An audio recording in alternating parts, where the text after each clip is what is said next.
Bem-vindo ao canal e audiolivro. Conheça a plataforma Odyssey, onde disponibilizamos audiolivros exclusivos. Acesse agora odyssey.com/e-audiolivro. Capítulo 18. Tempo em Cana. Ele estava no loft de Gentry. Estava observando Cherry fazer aquelas coisas de enfermeira em Gentry. Cherry olhou para ele, de onde estava sentada, na ponta da cama de Gentry. Como está, Slick? Bem. Estou bem. Lembra de eu ter perguntado antes. Ele estava olhando para baixo, para o rosto do homem que Kid Africa chamava de Conde. Cherry estava ajustando alguma coisa na superestrutura da maca, uma bolsa de fluido cor de aveia. Como se sente, Slick? Me sinto bem. Você não está bem. Você continua S. Ele estava sentado no chão do loft de Gentry. Seu rosto estava úmido.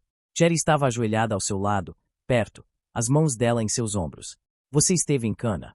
Ele concordou com a cabeça. Unidade quimiopenal. Sim, o Corsacous induzidos. Ele, episódios. Cherry perguntou. Ele estava sentado no chão do loft de Gentry. Onde estava Gentry? Você tem episódios como este. A memória de curto prazo some. Como ela sabia? Onde estava Gentry? O que desencadeia? O que desencadeia a síndrome, Slick? O que joga você no tempo de prisão? Ele estava sentado no chão do loft de Gentry e Cherry estava praticamente sobre ele. Estresse, respondeu, se perguntando como ela sabia daquelas coisas. Onde está o Gentry? Eu o coloquei na cama. Por quê? Ele saiu do ar. Quando viu aquela coisa? Que coisa? Cherry estava pressionando um derma rosa contra o pulso dele.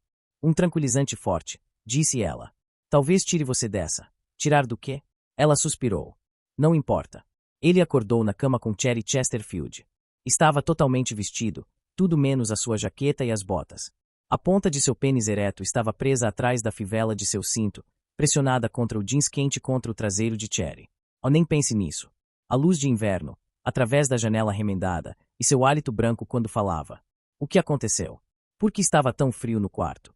Ele se lembrava do grito de Gentry quando a coisa deu um bote na direção dele. Sentou-se, rápido. Calma, disse ela, virando-se. Deite novamente. Não sei o que é preciso para disparar a coisa. O que você quer dizer? Deite de novo. Fique embaixo das cobertas. Quer congelar? Fez o que ela mandou. Você esteve na prisão, certo? Numa unidade quimiopenal. Sim. Como você sabe? Você me contou. Noite passada. Contou que o estresse pode desencadear um flashback. Então foi isso que aconteceu. A coisa tentou pegar o seu amigo, você pulou em direção ao interruptor, desligou aquela mesa. Ele caiu, sofreu um corte na cabeça. Estava cuidando dele quando percebi que você ficou estranho. Acabei concluindo que você só tinha uma memória consecutiva durante uns 5 minutos a cada vez. Acontece em casos de choque, às vezes, ou concussão.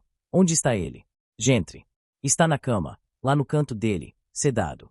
Do jeito que estava, achei que um dia de sono seria bom. De qualquer modo, isso nos livra dele por um tempo. Slick fechou os olhos e viu a coisa cinza de novo, a coisa que tinha saltado em direção a Gentry. Tinha o formato de um homem, ou algo assim, ou um primata. Nada parecido como a figura intricada que o equipamento de Gentry gerava em sua busca pela forma. Acho que estamos sem energia, disse Cherry. A luz apagou há umas 6 horas. Ele abriu os olhos. O frio. Gentry não tinha feito seus passes no console. Grunhiu. Deixou Cherry fazendo café no fogão de butano e saiu para procurar Little Bard. Encontrou-o pelo cheiro de fumaça. Little Bard tinha feito fogo num latão e dormiu ao lado dele, enrolado como um cachorro. Ei, disse Slick, sacudindo o garoto com sua bota, levanta. Temos problemas. A merda da energia acabou, murmurou, sentando-se num saco de dormir cheio de graxa, manchado com a mesma cor do chão da fábrica. Eu percebi. Esse é o problema número 1. O número 2 é que precisamos de um caminhão ou de um overcraft ou algo assim. Temos que tirar aquele cara daqui. Está dando confusão com o Gentry. Mas o Gentry é o único que pode consertar a força. Little Bard levantou-se, tremendo de frio. Gentry está dormindo. Quem tem um caminhão? Marvi e os outros, disse Little Bard, e começou a tossir. Pegue a moto de Gentry. Vai e traz de volta no caminhão. Agora. Little Bard se recuperou do ataque de tosse. É sério. Você sabe como andar na moto, não é? Sim, mas o Gentry, o cara vai ficar. Deixa que eu cuido disso. Você sabe onde fica guardada a chave reserva? Sei, claro, disse Little Bard, timidamente. Mas, arriscou, e se Marvi e os outros não quiserem me emprestar o caminhão? Dá isso pra eles, disse Slick, tirando o ziploc cheio de drogas do bolso de sua jaqueta. Cherry tinha pegado o pacote depois de fazer o curativo na cabeça de Gentry. Mas dá tudo pra eles, entendeu? Por que vou perguntar depois?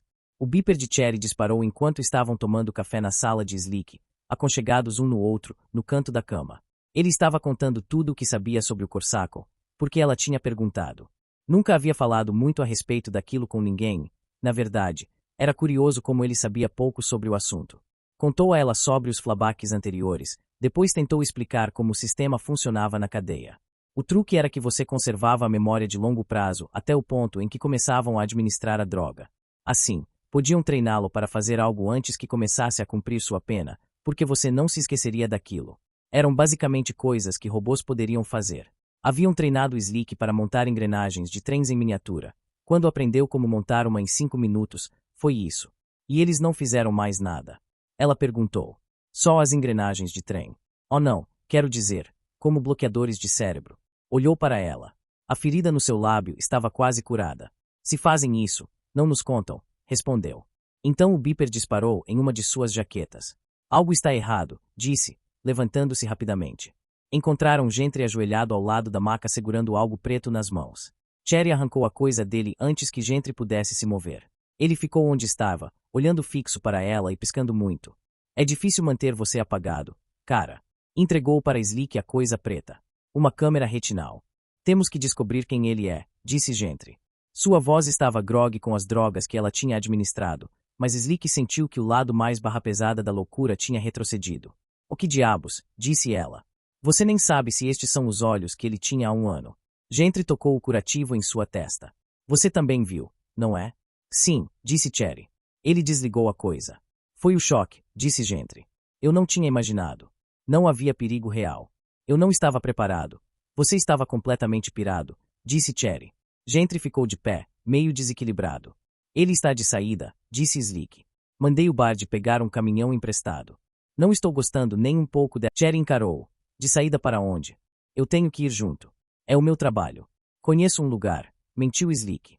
A energia caiu, Gentry. Você não pode levá-lo para lugar algum, disse Gentry. Oh, não enche. Não, sério.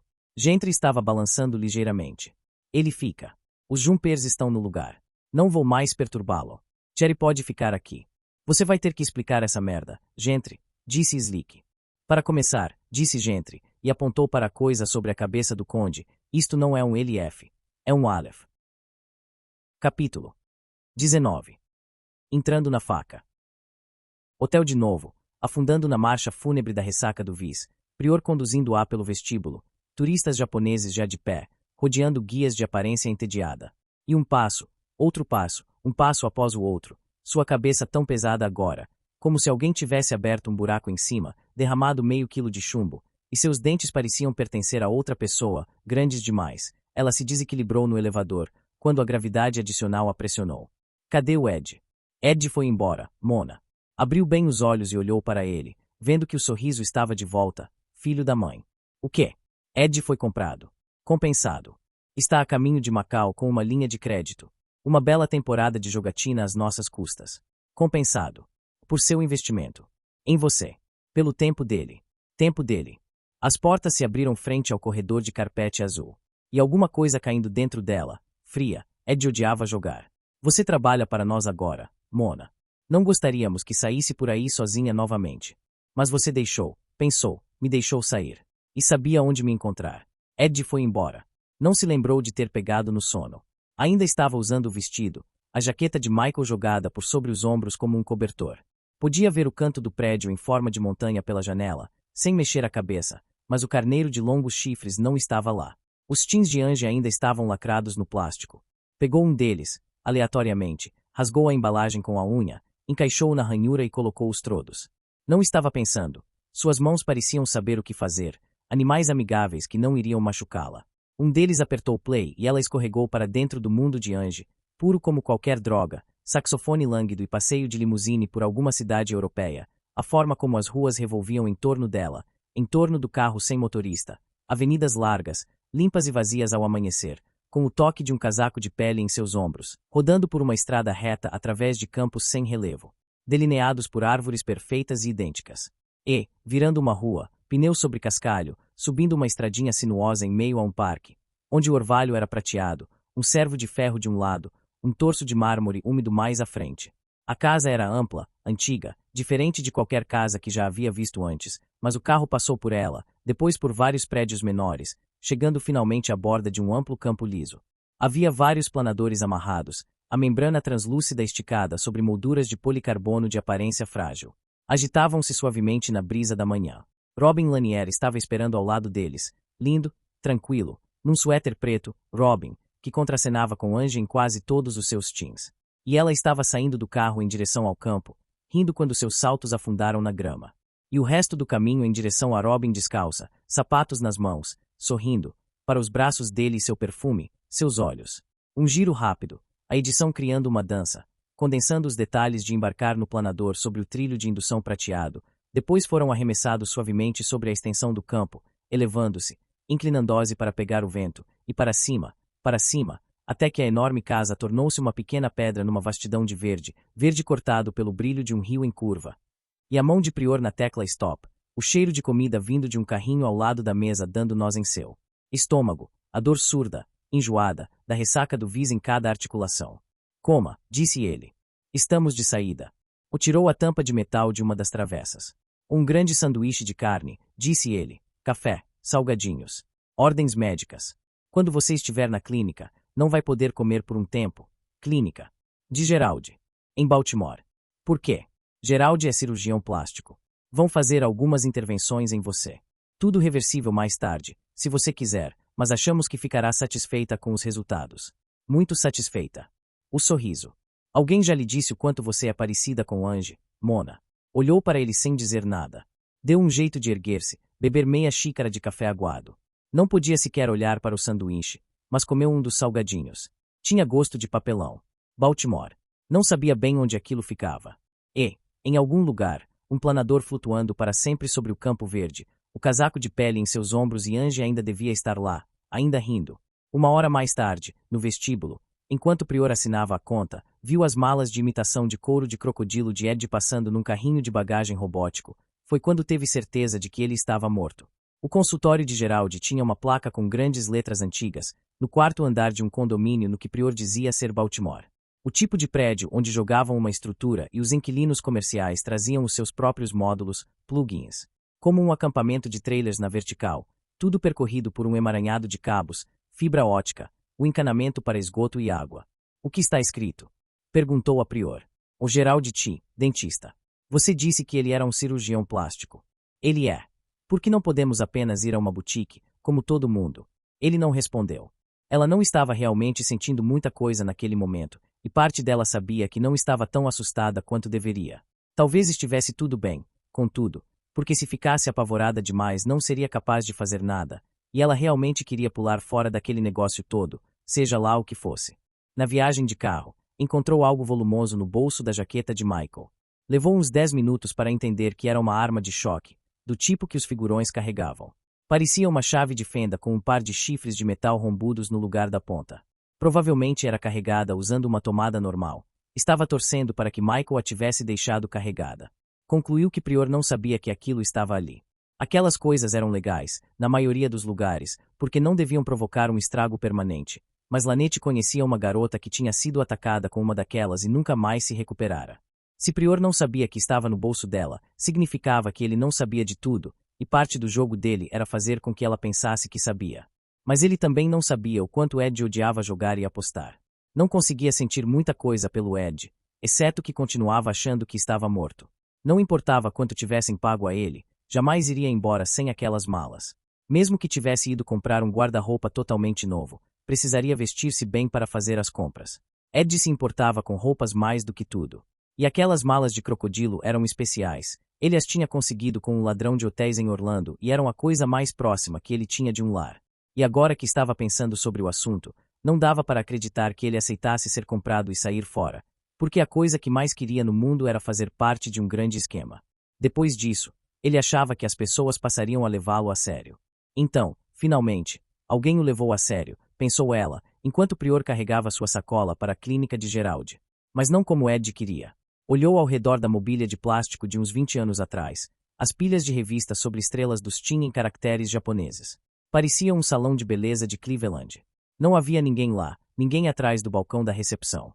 Então Gerald apareceu, saindo de uma porta branca, vestindo um daqueles jalecos de laminado enrugado que os paramédicos vestiam em acidentes de trânsito.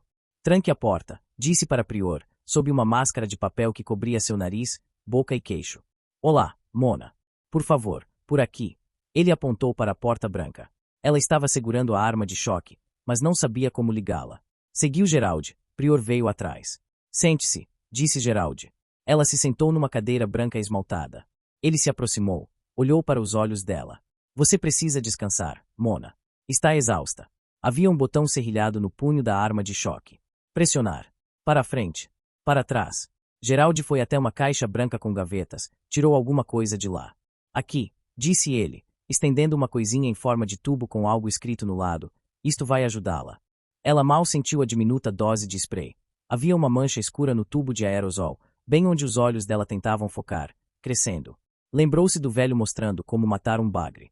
O bagre tem um buraco em seu crânio, coberto com pele. Pega-se algo rígido e fino, um arame, até mesmo uma palha de vassoura serve. Basta introduzir. Lembrou-se de Cleveland, um desses dias comuns, antes de chegar a hora de trabalhar, sentada na casa de Lanette, olhando uma revista.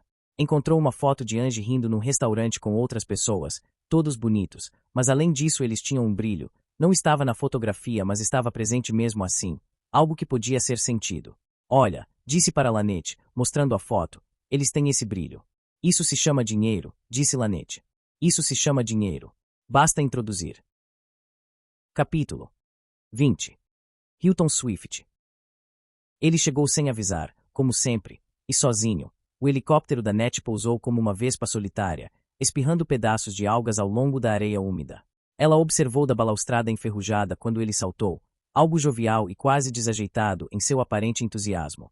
Vestia um longo sobretudo de tweed marrom desabotoado, revelava a frente imaculada de uma de suas camisas listradas, o turbilhão da hélice agitando seu cabelo castanho dourado e fazendo tremular sua gravata da Sensionette. Robin estava certo, ela concluiu. Era mesmo como se sua mãe o vestisse. Talvez fosse deliberado, pensou, enquanto ele avançava pela praia, uma falsa ingenuidade.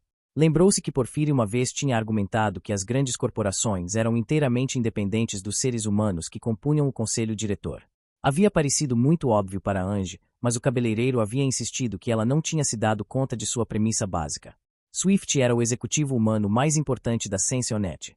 O pensamento de Porfírio a fez sorrir. Swift, pensando que era um cumprimento, sorriu de volta. Ofereceu-se para levá-la para almoçar em São Francisco. O helicóptero era extremamente veloz.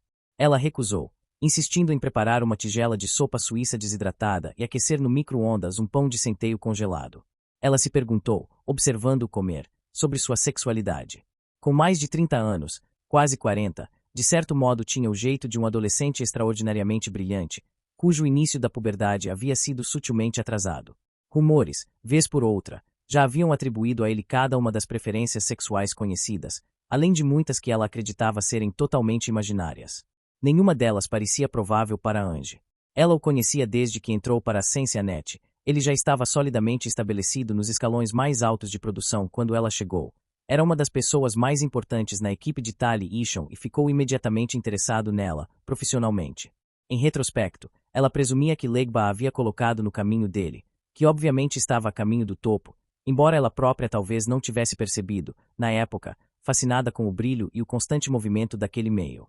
Bob sentiu uma antipatia imediata por ele, movido pela hostilidade inerente de alguém saído de Barryton contra qualquer autoridade, mas sempre conseguirá esconder isso, pelo bem da carreira dela. A antipatia era mútua e Swift comemorou a separação e a partida de Bob, com evidente alívio. Hilton, disse ela, enquanto servia uma xícara de chá de ervas, que ele preferia em vez de café. Por que Robin ainda está em Londres? Ele olhou de volta, por cima da xícara fervente. Algo pessoal, acho. Talvez ele tenha encontrado um novo amigo. Bob sempre tinha sido o amigo de Angie, para Hilton. Os amigos de Robin eram sempre homens jovens e atléticos. As discretas sequências eróticas dela com Robin nos teens eram montadas a partir de imagens de arquivo fornecidas por continuidade e muito manipuladas por Haebel e sua equipe de efeitos especiais. Lembrou-se de uma noite que passaram juntos, numa casa no sul de Madagascar, a passividade e a paciência dele. Nunca mais tentaram novamente, e ela suspeitava de que ele tivesse medo de que a intimidade pudesse sabotar a ilusão que seus teens projetavam tão perfeitamente. O que ele achou de eu ter ido para a clínica, Hilton? Ele disse. Acho que admirou o que você fez. Alguém me disse, recentemente, que ele tem falado às pessoas que estou louca. Ele puxou suas mangas listradas e afrouxou a gravata. Não consigo imaginar Robin pensando isso, muito menos dizendo isso. Eu sei o que ele pensa de você. Você sabe como são as fofocas, na net. Hilton, onde está Bob? Seus olhos castanhos, muito fixos. Ainda isso, Angie. Hilton, você sabe. Deve saber. Você sabe onde ele está. Me conta. Ou nós o perdemos. Perderam. A segurança o perdeu. Você está certa, é claro. Nós o rastreamos bem de perto, depois que partiu. Ele voltou ao seu meio. Havia um tom de satisfação em sua voz. E que meio era esse? Nunca perguntei como vocês se conheceram, disse ele. A segurança investigou vocês dois, é claro. Ele era um marginal de segunda. Ela riu. Nem mesmo isso. Você estava incrivelmente bem representada, Angie, para uma desconhecida. Seus agentes colocaram como condição-chave em seu contrato que também ficássemos com Bob Newmark. Outros contratos já tiveram condições mais estranhas, Hilton. E ele aparece na folha de pagamentos como seu companheiro. Meu amigo. Swift estava realmente enrubescendo. Ele desviou os olhos, olhando para baixo, para as mãos. Quando ele partiu, foi para o México, para a cidade do México. A segurança estava em seu encalço, é claro. Não gostamos de perder o rastro de qualquer um que saiba demais sobre a vida pessoal de uma de nossas estrelas. Mas a cidade do México é um lugar muito complicado. Sabemos que ele parecia querer retomar sua antiga carreira. Ele estava fazendo armações no ciberespaço. Olhou-a nos olhos, de novo. Estava se encontrando com pessoas do ramo, criminosos conhecidos. E, continue. Ele desapareceu. Sumiu. Você tem alguma ideia do que seja a cidade do México? Se você escorregar para baixo da linha de pobreza. E ele estava pobre. Ele se tornou um viciado. De acordo com as nossas melhores fontes. Um viciado. Viciado em quê? Não sei. Continuidade. Ele quase cuspiu o chá. Olá, Angie. Bob. Continuidade. Bob Newmark, meu amigo, olhando furiosamente para Swift. Ele foi para a cidade do México. Hilton está dizendo que ficou viciado em alguma coisa. Uma droga. Continuidade. Desculpe, Angie. Esses dados são confidenciais. Hilton. Continuidade. Ele começou, e tossiu. Olá, Hilton. Prioridade executiva. Continuidade. Temos essa informação. Fontes da segurança descreveram o vício de Newmark como neuroeletrônico. Eu não entendo. É uma espécie de, viread, estimulação direta dos centros de prazer, disse Swift, hesitante. Ela teve um impulso de contar que havia encontrado a droga, o carregador. Silêncio, criança. Sua cabeça estava cheia com o som de abelhas, uma pressão crescente. Angie, o que houve? Levantou-se da cadeira, tentando ajudá-la. Oh, nada. Estou confusa. Desculpe. Nervos. Não é culpa sua. Eu ia lhe contar que encontrei o console de ciberespaço de Bob. Mas você já sabia disso, não é? Posso pegar alguma coisa para você? Água. Oh não, obrigada, mas vou deitar um pouco, se você não se importar. Mas fique, por favor. Tenho algumas ideias para as sequências orbitais e queria ouvir a sua opinião. Claro. Tire um cochilo, vou dar uma caminhada na praia e depois conversamos. Ela o observou da janela do quarto, assistindo sua figura marrom diminuir em direção à colônia, seguido pelo pequeno e paciente Dornier. Parecia uma criança na praia deserta. Parecia tão perdido quanto ela se sentia. Capítulo 21. O Aleph. Quando o sol se ergueu, ainda sem energia para as lâmpadas de 100 watts, o loft de Gentry se encheu com uma nova luz. A luz do sol de inverno suavizava os contornos dos consoles e da mesa holográfica, dava uma nova textura aos livros antigos que se alinhavam em prateleiras de compensado arqueado na parede da esquerda. Enquanto Gentry caminhava e falava, seu rabo de cavalo loiro sacudindo cada vez que girava nos calcanhares da bota preta, sua excitação parecia sobrepujar os efeitos calmantes dos dermas para dormir de Cherry. Cherry estava sentada na beira da cama, observando Gentry mas dando uma olhada ocasional no indicador da bateria que ficava na superestrutura da maca. Slick estava sentado numa cadeira quebrada que havia sido recolhida de solitude e forrada com plástico transparente, sobre um estofamento de roupas velhas. Para o alívio de Slick, Gentry tinha deixado de lado a história da forma e se lançado em sua teoria sobre o tal do Aleph. Como sempre, depois que Gentry se animava, usava palavras e construções que Slick tinha dificuldade de entender, mas Slick sabia, por experiência própria, que era melhor não interrompê-lo. O truque era captar algum sentido do fluxo total, pulando as partes que não entendia. Gentry disse que o Conde estava conectado no que acabava sendo um mega enorme Microsoft. Ele achava que todo aquele bloco era um único e sólido biochip. Se fosse verdade, a capacidade de armazenamento da coisa era virtualmente infinita. Teria sido inimaginavelmente cara de se construir. Era, disse Gentry, uma das coisas mais estranhas que alguém poderia construir, embora houvesse rumores de que tais coisas existiam e que tinham seus propósitos, mais especificamente para o armazenamento de vastas quantidades de dados confidenciais. Sem link algum com a Matrix global, os dados estavam imunes a qualquer ataque via ciberespaço. A questão era, naturalmente, que não poderia ser acessado através da Matrix, era um arquivo morto. Ele pode ter qualquer coisa lá dentro, disse Gentry, parando para olhar o rosto inconsciente. Girou no calcanhar e começou a caminhar de novo. Um mundo. Mundos. Um número monstruoso de construtos de personalidade. Como se estivesse vivendo em um Steam. Perguntou Cherry. É por isso que ele está sempre em REM. Oh não, disse Gentry, não é Steam. É completamente interativo. E é uma questão de escala. Se este é um Biosoft da classe Aleph, ele pode ter literalmente qualquer coisa ali. De certa forma, ele pode ter uma aproximação de tudo. Fiquei com a impressão, ouvindo o Kid Africa, disse Cherry, de que este cara está pagando para ficar assim. Como faria um Viread, só que diferente. E mesmo assim, os Vireads não ficam em REM deste jeito. Mas quando você tentou trazê-lo para fora usando as suas coisas, arriscou Slick, o que veio foi aquela coisa. Percebeu os ombros de Gentry se retesarem por baixo da jaqueta de couro. Sim, disse Gentry, e agora tenho que reconstruir nossa conta junto à autoridade de fissão. Apontou para as baterias de armazenamento permanente, empilhadas debaixo da mesa de inox. Pegue-as para mim. Isso aí, disse Cherry. Já estava na hora. Estou congelando até a alma. Deixaram Gentry debruçado sobre um console de ciberespaço e voltaram para o quarto de Slick. Cherry tinha insistido em que ligassem o cobertor elétrico de Gentry em uma das baterias, de modo que ela pudesse cobrir a maca.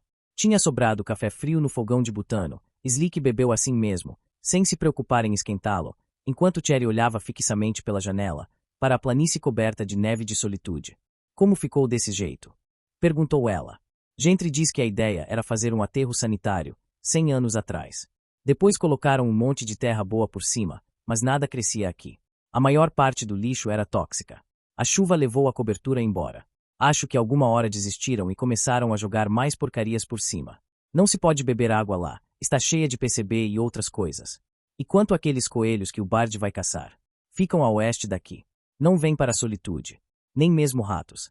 De qualquer maneira, temos que testar toda a carne que se consegue por aqui. Há pássaros, contudo. Só fazem os ninhos aqui, mas vão para outro lugar procurar comida. O que há entre você e Gentry? Ela ainda estava olhando para fora, pela janela. O que você quer dizer? Minha primeira impressão era de que vocês eram gays. Um casal, quero dizer. Oh não. Mas é como se vocês precisassem um do outro de alguma maneira. Esse lugar é dele, a fábrica. O cara me deixa morar aqui. Eu preciso morar aqui. Para fazer meu trabalho. Para construir aquelas coisas lá embaixo. A lâmpada dentro do cone amarelado de fax acendeu. O ventilador do aquecedor começou a funcionar. Bem, disse Cherry, agachando-se em frente ao aquecedor e tirando uma jaqueta após a outra. Ele pode ser louco, mas acabou de fazer uma coisa certa. Gentry estava reclinado na velha cadeira de escritório quando Slick entrou no loft, encarando um pequeno monitor móvel em seu console. Robert Neumark, disse Gentry. Ah, identificação retinal. Ou este é Robert Neumark ou alguém que comprou os olhos dele. Como você conseguiu isso? Slick abaixou-se para espiar a tela com as estatísticas de nascimento. Gentry ignorou a pergunta. Só tem isto. Se forçar a barra, você vai encontrar algo inteiramente diferente. Como assim? Alguém quer saber se qualquer um fizer perguntas sobre o Sr. Neumark. Quem? Eu não sei. Gentry tamborilou os dedos em suas calças de couro. Olhe para isto. Nada. Nascido em Barryton. Mãe, Marcia Neumark. Nós temos o sim dele, mas definitivamente foi marcado. Empurrou a cadeira de volta em seus rodízios e virou-se para poder ver o rosto imobilizado do conde. Que tal isso, Neumark? É este o seu nome? Levantou-se e se dirigiu à mesa holográfica. Oh não, disse Slick. Gentry tocou no botão de força na mesa holográfica. E a coisa cinzenta estava lá de novo, por um instante, mas desta vez mergulhou em direção ao centro do display hemisférico, definhou e sumiu. Não. Estava lá, uma esfera cinza minúscula bem no centro do campo de projeção brilhante. O sorriso louco de Gentry havia retornado. Bom, ele disse. O que é bom? Saquei o que é isso. É um tipo de ICE. Um programa de segurança. Aquele macaco. Alguém tem senso de humor. Se o macaco não lhe amedronta, transforma-se numa ervilha. Ele cruzou em direção à mesa e começou a fuçar num dos painéis. Mas duvido que eles sejam capazes de fazer aquilo com um link sensorial direto. Segurava alguma coisa em suas mãos. Uma rede de trodos. Gentry, não faz isso. Olha para ele. Eu não vou fazer isso, disse Gentry. Você vai. Capítulo 22. Fantasmas e vazio. Olhando fixamente através dos vidros sujos do táxi, notou que sentia falta de Colin e seus comentários irônicos, depois lembrou-se de que aquilo ali estava totalmente além da esfera de conhecimentos dele. A Mausneltec teria fabricado uma unidade semelhante para o Sravu, perguntou-se, e, se o fez, que forma teria o fantasma? Sally, disse ela, talvez meia hora após partirem para Nova York. Por que Petal deixou que você me levasse? Por que foi esperto? E o meu pai? Seu pai vai estrebuchar. Como? Vai ficar furioso. Se descobrir. Quem sabe não descubra. Não ficaremos aqui por muito tempo. Por que estamos aqui? Preciso falar com alguém. Mas por que estou aqui? Você não gosta daqui? Comico hesitou. Sim, gosto. Bom. Sally se moveu no assento quebrado. Petal teve que nos deixar partir. Porque não poderia nos impedir sem machucar uma de nós. Bem, talvez não machucar. Seria mais como insultar. Sain poderia lhe atacar, dizer mais tarde que sentia muito, dizer para seu pai que era para o seu próprio bem, se necessário, mas se ele me atacasse teria se exposto, certo? Quando vi Petal lá embaixo com a arma, soube que nos deixaria partir. Seu quarto está grampeado. O lugar inteiro está. Eu disparei os sensores de movimento quando estava arrumando suas roupas. Já tinha pensado nisso. Petal sabia que era eu. Foi por isso que ligou pelo telefone, para que eu soubesse que ele sabia. Não entendo. Uma espécie de cortesia, para que eu soubesse que ele estava esperando. Me deu uma chance para pensar. Mas ele não tinha escolha e sabia disso. Entenda, Sain está sendo forçado a fazer algo e Petal sabe disso. Ou, pelo menos, Sain diz que está sendo forçado. Eu, definitivamente, estou sendo forçada. Então comecei a pensar o quanto Sain precisava de mim. Precisa muito. Porque me deixaram fugir com a filha do Oyabun, enviada até Notting Hill por medida de segurança. Alguma coisa por lá o assusta bem mais do que seu pai. A menos que seja alguma coisa que o deixará mais rico do que seu pai já o tornou. De qualquer maneira, levar você meio que equilibra as coisas. É dar um troco. Você se importa. Mas você está sendo ameaçada. Alguém sabe demais sobre coisas que eu fiz. E Chick descobriu a identidade dessa pessoa. Oh sim.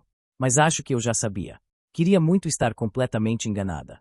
O hotel que Sally escolheu tinha uma fachada de painéis de aço manchados pela ferrugem, cada painel preso com rebites cromados brilhantes, um estilo que Komiko conhecia de Tóquio e pensava estar um pouco fora de moda. O quarto delas era amplo e cinza, uma dúzia de tons de cinza, e Sally caminhou direto para a cama, depois de ter trancado a porta, tirou a jaqueta e se deitou. Você não tem uma mala, disse Komiko. Sally se sentou e começou a tirar as botas. Eu posso comprar o que preciso. Você está cansada. Oh não. Eu estou. Tirou o suéter preto. Seus seios eram pequenos, com mamilos rosados escuros, uma cicatriz, correndo bem abaixo do mamilo esquerdo, desaparecia dentro da linha da cintura do jeans. Você se machucou, disse Komiko, olhando a cicatriz. Sally olhou para baixo. Oh sim. Por que não mandou tirar? Às vezes é bom lembrar. Que se machucou. Oh que fui estúpida. Cinza sobre cinza. Incapaz de dormir, Komiko caminhava de um lado para o outro pelo carpete cinza. Havia alguma coisa vampiresca naquele quarto, concluiu, algo que teria em comum com milhões de outros quartos, como se seu desconcertante anonimato perfeito estivesse sugando sua personalidade, fragmentos da qual emergiam como vozes de seus pais, exaltadas numa discussão, como os rostos dos secretários internos pretos de seu pai. Sally dormia, seu rosto uma máscara tranquila. A visão da janela não dizia absolutamente nada para Komiko, apenas que estava presa numa cidade que não era nem Tóquio, nem Londres, uma vasta confusão genérica que era o paradigma da realidade urbana de seu século. Talvez ela tivesse dormido também, embora mais tarde não tivesse certeza. Observou Sally pedir produtos de higiene e roupa de baixo, digitando os pedidos no vídeo ao lado da cama. Suas compras foram entregues enquanto Komiko estava no banho. Ok, disse Sally, do outro lado da porta. Se enxuga e se veste. Nós vamos ver o cara. Que cara? Perguntou Komiko, mas Sally não a ouviu. Gomi.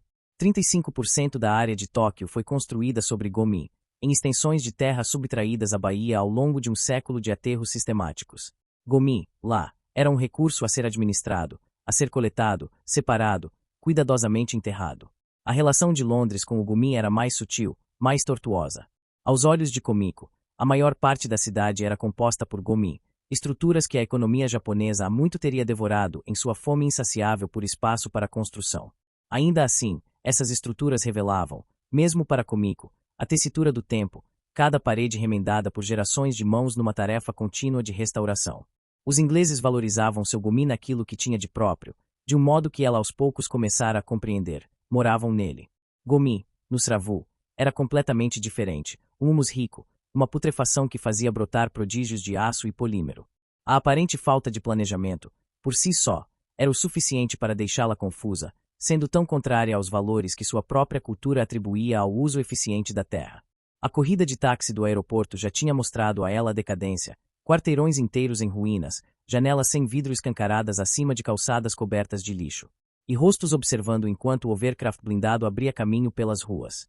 Agora Sally a tinha jogado abruptamente na total estranheza daquele lugar, com sua podridão e sua aleatoriedade enraizando torres mais altas do que qualquer outra em Tóquio, obeliscos corporativos que furavam a trama cheia de fuligem dos domos sobrepostos. 2 corridas de táxi após o hotel, desceram e se misturaram as ruas, as turbas do entardecer e uma sombra oblíqua. O ar estava frio, mas não era aquele frio de Londres, e Kumiko pensou nas florações em Ueno Park. A primeira parada foi num grande bar meio decadente chamado Gentleman Loser, onde Sally teve uma conversa silenciosa e rápida com o bartender. Saíram sem tomar um drink. Fantasmas, disse Sally, virando uma esquina com Kumiko ao seu lado. As ruas tinham ficado progressivamente mais vazias nos últimos quarteirões, os prédios mais escuros e mais decrépitos. Como? Há muitos fantasmas aqui para mim, ou pelo menos deveria haver. Você conhece este lugar? Claro. Parece o mesmo de sempre, só que diferente, sabe? Ou não, um dia você vai saber. Quando encontrarmos quem estou procurando, continue em seu papel de boa menina. Fale se falarem contigo, do contrário fique quieta. Quem estamos procurando? O cara. Ou, pelo menos, o que sobrou dele. Meio quarteirão adiante, na rua horrível que parecia vazia. Kumiko nunca havia visto uma rua vazia antes, a não ser pela Alameda de San, recoberta com a neve de meia-noite. Sally parou ao lado de uma loja antiga e nada convidativa, suas vitrines duplas cobertas por dentro com uma pesada camada de poeira.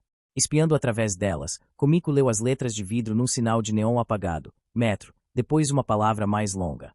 A porta entre as vitrines tinha sido reforçada com uma folha de aço corrugado. Havia cavilhas enferrujadas saindo da folha, a intervalos regulares, pelas quais corria arame farpado galvanizado. Sally estava de frente para aquela porta. Endireitou os ombros e executou uma série fluida de gestos rápidos e curtos. Kumiko observou enquanto a sequência era repetida. Sally, Give, linguagem de sinais. Sally cortou-a. Eu lhe disse para ficar quieta, ok? Sim. A voz, pouco mais que um sussurro, parecia não vir de nenhum lugar específico. Já lhe disse, falou Sally. Não falo Give. Quero falar com ele, disse, com uma voz dura e cautelosa. Ele está morto. Sei disso. Um silêncio se seguiu e Kumiko ouviu um som que poderia ter sido o vento frio e cortante percorrendo a curva das geodésicas longe acima delas. Ele não está aqui, disse a voz, e pareceu retroceder. Ao redor da esquina, meio quarteirão, entrando à esquerda no beco. Kumiko nunca se esqueceria daquele beco, tijolos escuros, escorregadios com a umidade, torres de ventilação deixando trilhas negras de poeira congelada, uma lâmpada amarela dentro de uma grade de metal corroído, garrafas vazias em crescimento lento brotando da base de cada parede, ninhos da altura de pessoas formados por fax amassado e espuma branca de embalagem e o som das botas de Sally. Para além do brilho fraco das lâmpadas havia escuridão, embora um lampejo refletido no tijolo úmido mostrasse uma última parede, rua sem saída, e Kumiko hesitou, assustada por um súbito estremecimento de eco, algo escorrendo, água pingando continuamente. Sally ergueu a mão. Um facho concentrado de luz muito forte emoldurou um círculo nítido traçado com tinta nos tijolos, depois desceu lentamente. Desceu até encontrar a coisa na base do muro, metal opaco, uma estrutura vertical arredondada que Kumiko pensou ser outro ventilador. Perto de sua base havia tocos de velas brancas, um frasco de plástico cheio de líquido claro, um sortimento de pacotes de cigarro, cigarros soltos espalhados e uma figura detalhada, com múltiplos braços, desenhada no que parecia ser giz branco. Sally deu um passo à frente, sem mover o feite, e Kumiko viu que a coisa blindada estava presa no muro de tijolos com enormes rebites. Finlandês. Um rápido piscar de luz rosa vindo de uma fenda horizontal. Ei, fim, cara, uma hesitação incomum na voz dela, mol. Uma qualidade áspera, como se viesse de um alto-falante quebrado. Qual é a da lanterna? Você ainda tem os implantes. Está envelhecendo, não consegue ver legal no escuro. É para minha amiga. Alguma coisa se moveu atrás da fenda, sua cor um rosa doentio de cinza quente de cigarro no sol de meio-dia. O rosto de Komiko foi coberto por uma luz pulsante. Sei, arranhou a voz. E quem é ela? A filha de Yanaka. Cacete. Sally baixou a luz, que recaiu sobre as velas, o frasco, os cigarros cinzentos úmidos, o símbolo branco com seus braços emplumados. Sirva-se das oferendas, disse a voz. Há meio litro de Moskovskaya aí. O desenho voodoo é de farinha. Maior azar, os mais devotos costumam usar cocaína. Jesus, disse Sally, um estranho distanciamento em sua voz, agachando-se. Que maluquice é essa? O Komiko observou enquanto ela pegava o frasco para cheirar o seu conteúdo. Beba. É coisa boa. Porra, melhor ser mesmo. Ninguém sacaneia o oráculo, não se souberem o que é bom para eles. Fim, disse Sally, depois virou o frasco e bebeu, limpando a boca com as costas da mão. Você deve ter pirado. Seria pedir demais. Plugado num troço desses já é difícil ter um pouco de imaginação, quando mais pirar. Komiko se aproximou, depois se ajoelhou ao lado de Sally. É um construto de personalidade. Sally largou o frasco de vodka e mexeu na farinha úmida com a ponta de uma unha branca. Claro. Você já os viu antes. Memória em tempo real, se eu quiser. Conectada no Cyberé, se eu quiser. Consegui esse esquema de oráculo para manter um pé dentro. Sacou? A coisa fez um som estranho. Risada. Problemas no amor. Uma mulher malvada que não te entende. O barulho de risada de novo, como picos de estática. Ou na verdade, curto mais dar conselhos sobre negócios. São os garotos da área que deixam as oferendas. Dá um toque místico, algo assim. De vez em quando pinta um descrente, um babaca qualquer que se serve sem pedir licença. Um fio muito fino de luz escarlate piscou na abertura e uma garrafa estourou em algum lugar à direita de Komiko. Risada estática. Então, o que traz você aqui, Mol? Você, novamente a luz rosa pulsou pelo rosto de Komiko, a filha de Yanaka.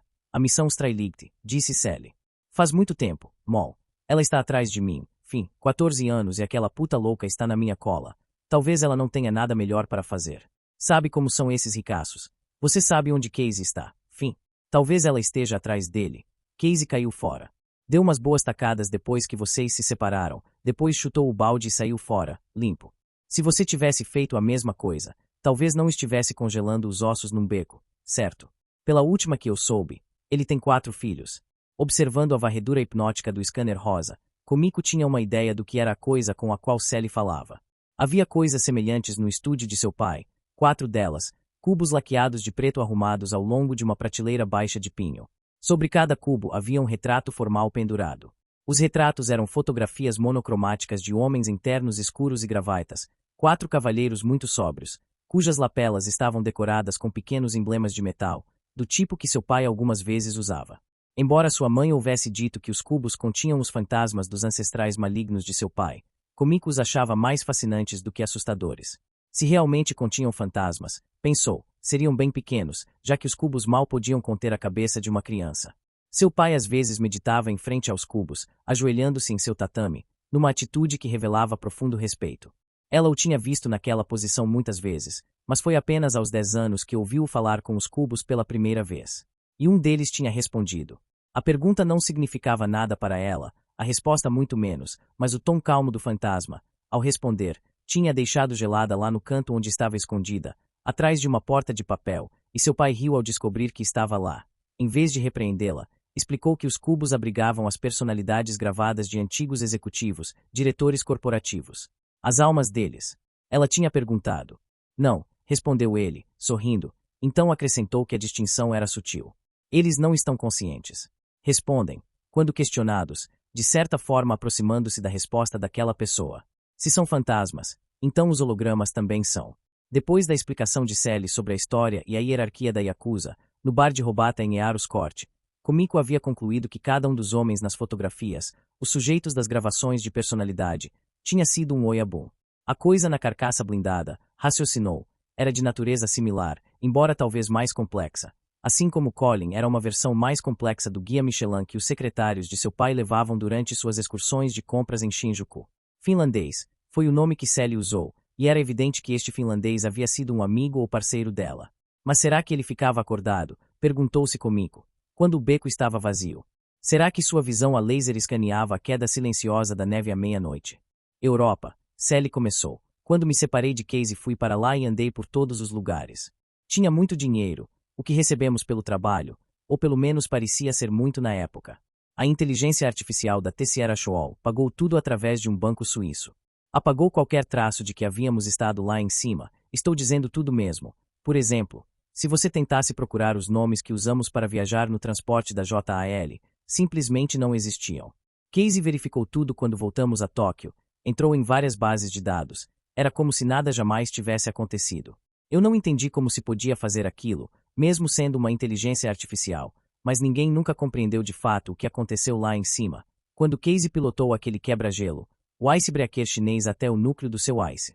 A inteligência artificial tentou entrar em contato. Depois, ou não que eu saiba, ele tinha esta ideia de que a inteligência artificial tinha sumido, de certa forma, não sumido mesmo, mas sumido dentro de tudo, da Matrix inteira. Como se não estivesse mais no ciberespaço, mas apenas estivesse. E se não quisesse que você a visse, que não soubesse que estava lá, bem, você não teria como, e nem pensar em provar para qualquer um, mesmo que você soubesse. E eu definitivamente não queria saber. Quero dizer, seja lá o que fosse, parecia terminado para mim, acabado. Armitage estava morto, Riviera estava morto, a Shoal estava morto, o piloto Rastafari do rebocador que nos levou até lá estava de volta no aglomerado de Zion e o cara provavelmente achou que tudo aquilo foi só outra viagem de ganja. Deixei Casey no Tokyo Riat, nunca mais o vi. Por quê? Sei lá. Sem motivos. Eu era jovem, apenas parecia que tinha acabado.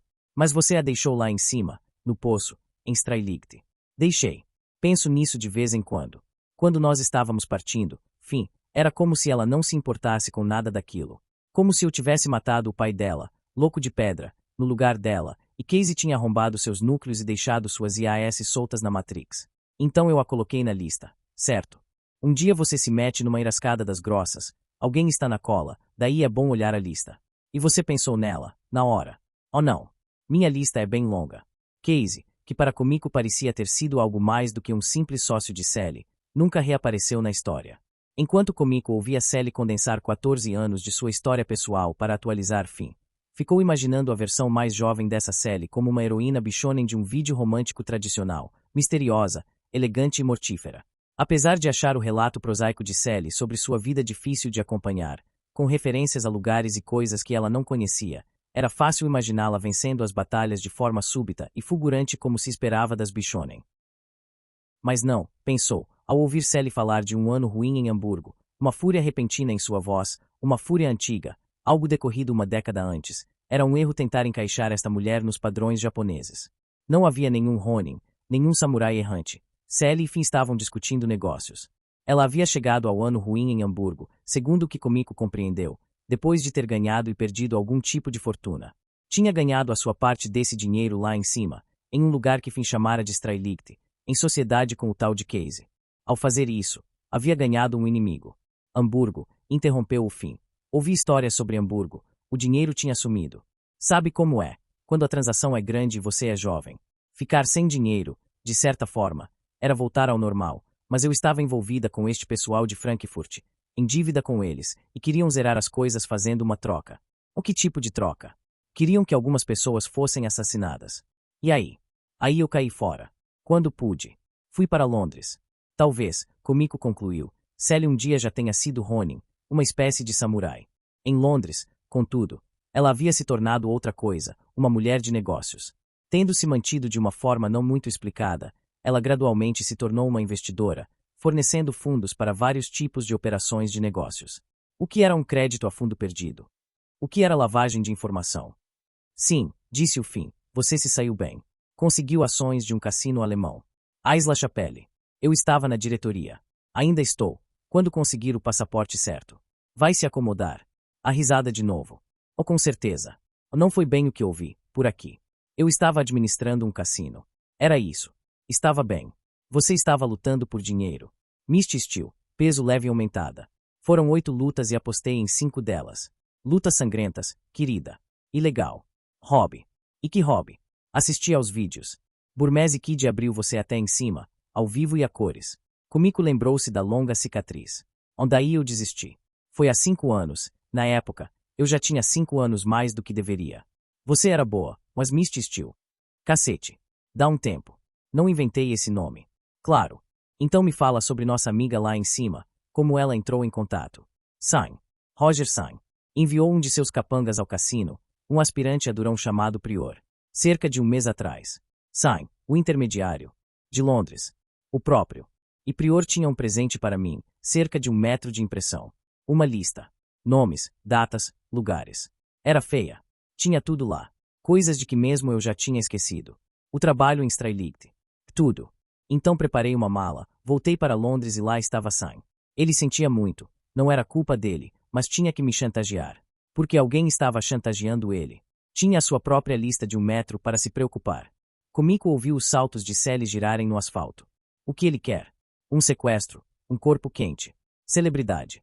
Por que você? Putz, fim. Foi justamente por isso que vim aqui, para te perguntar. Saint disse que era 3 Jane. Oh não. Mas meu cowboy de console em Londres disse. Os joelhos de Comico doíam. A garota. Como você se meteu com ela? Ela apareceu na casa de Sain.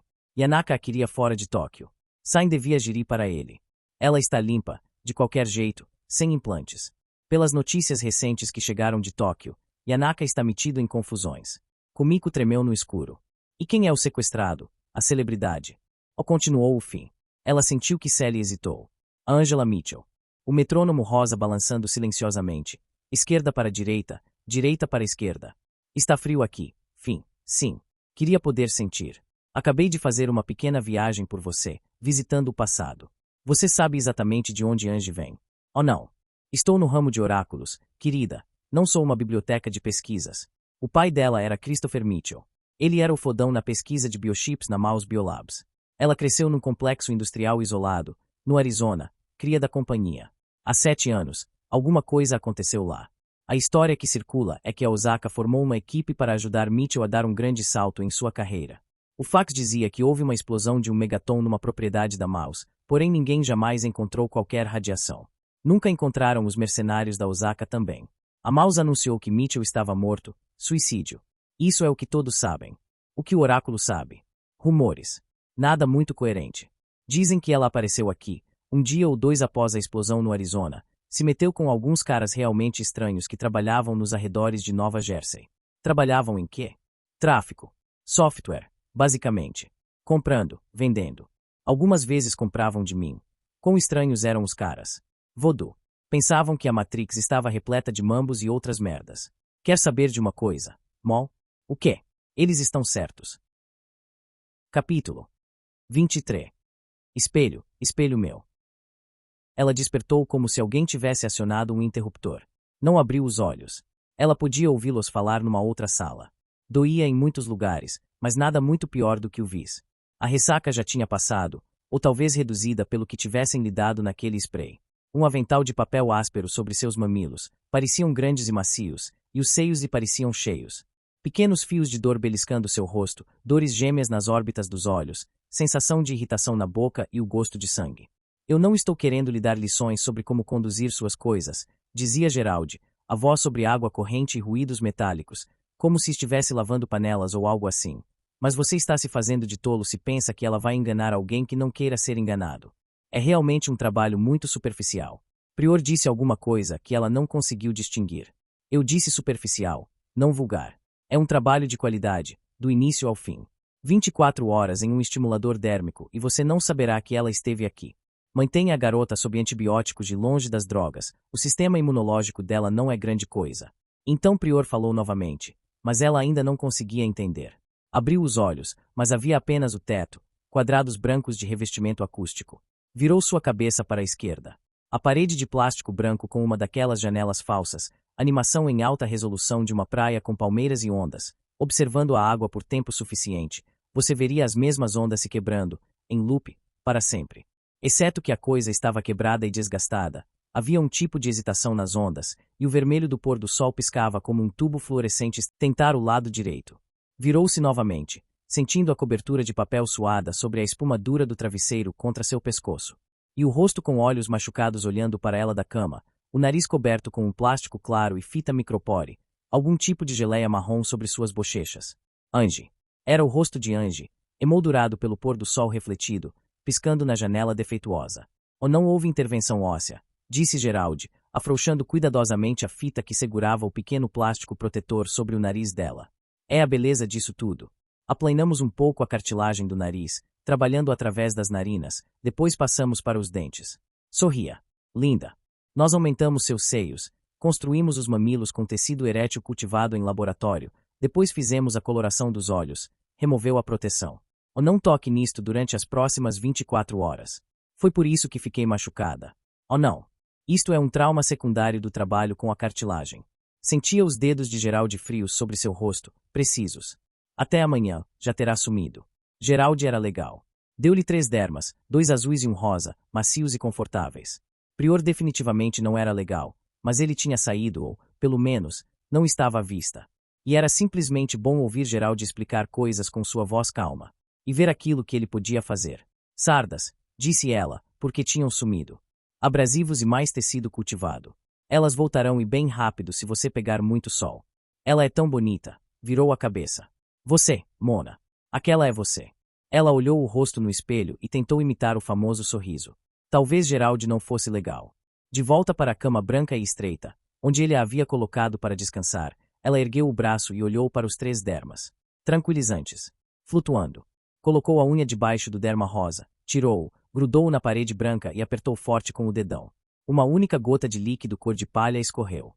Ela o retirou cuidadosamente da parede e o colocou de volta no braço. A coisa que saiu dos azuis era leitosa. Colocou-os de volta também. Talvez ele notasse, mas ela queria saber o que estava acontecendo. Olhou no espelho. Gerald disse que poderia voltar do jeito que era, algum dia, se ela quisesse, mas então ela se perguntou como ele se lembraria de sua aparência. Talvez tivesse tirado uma fotografia ou outra coisa. Agora que tinha pensado nisso, talvez não houvesse ninguém para lembrar como ela era antes.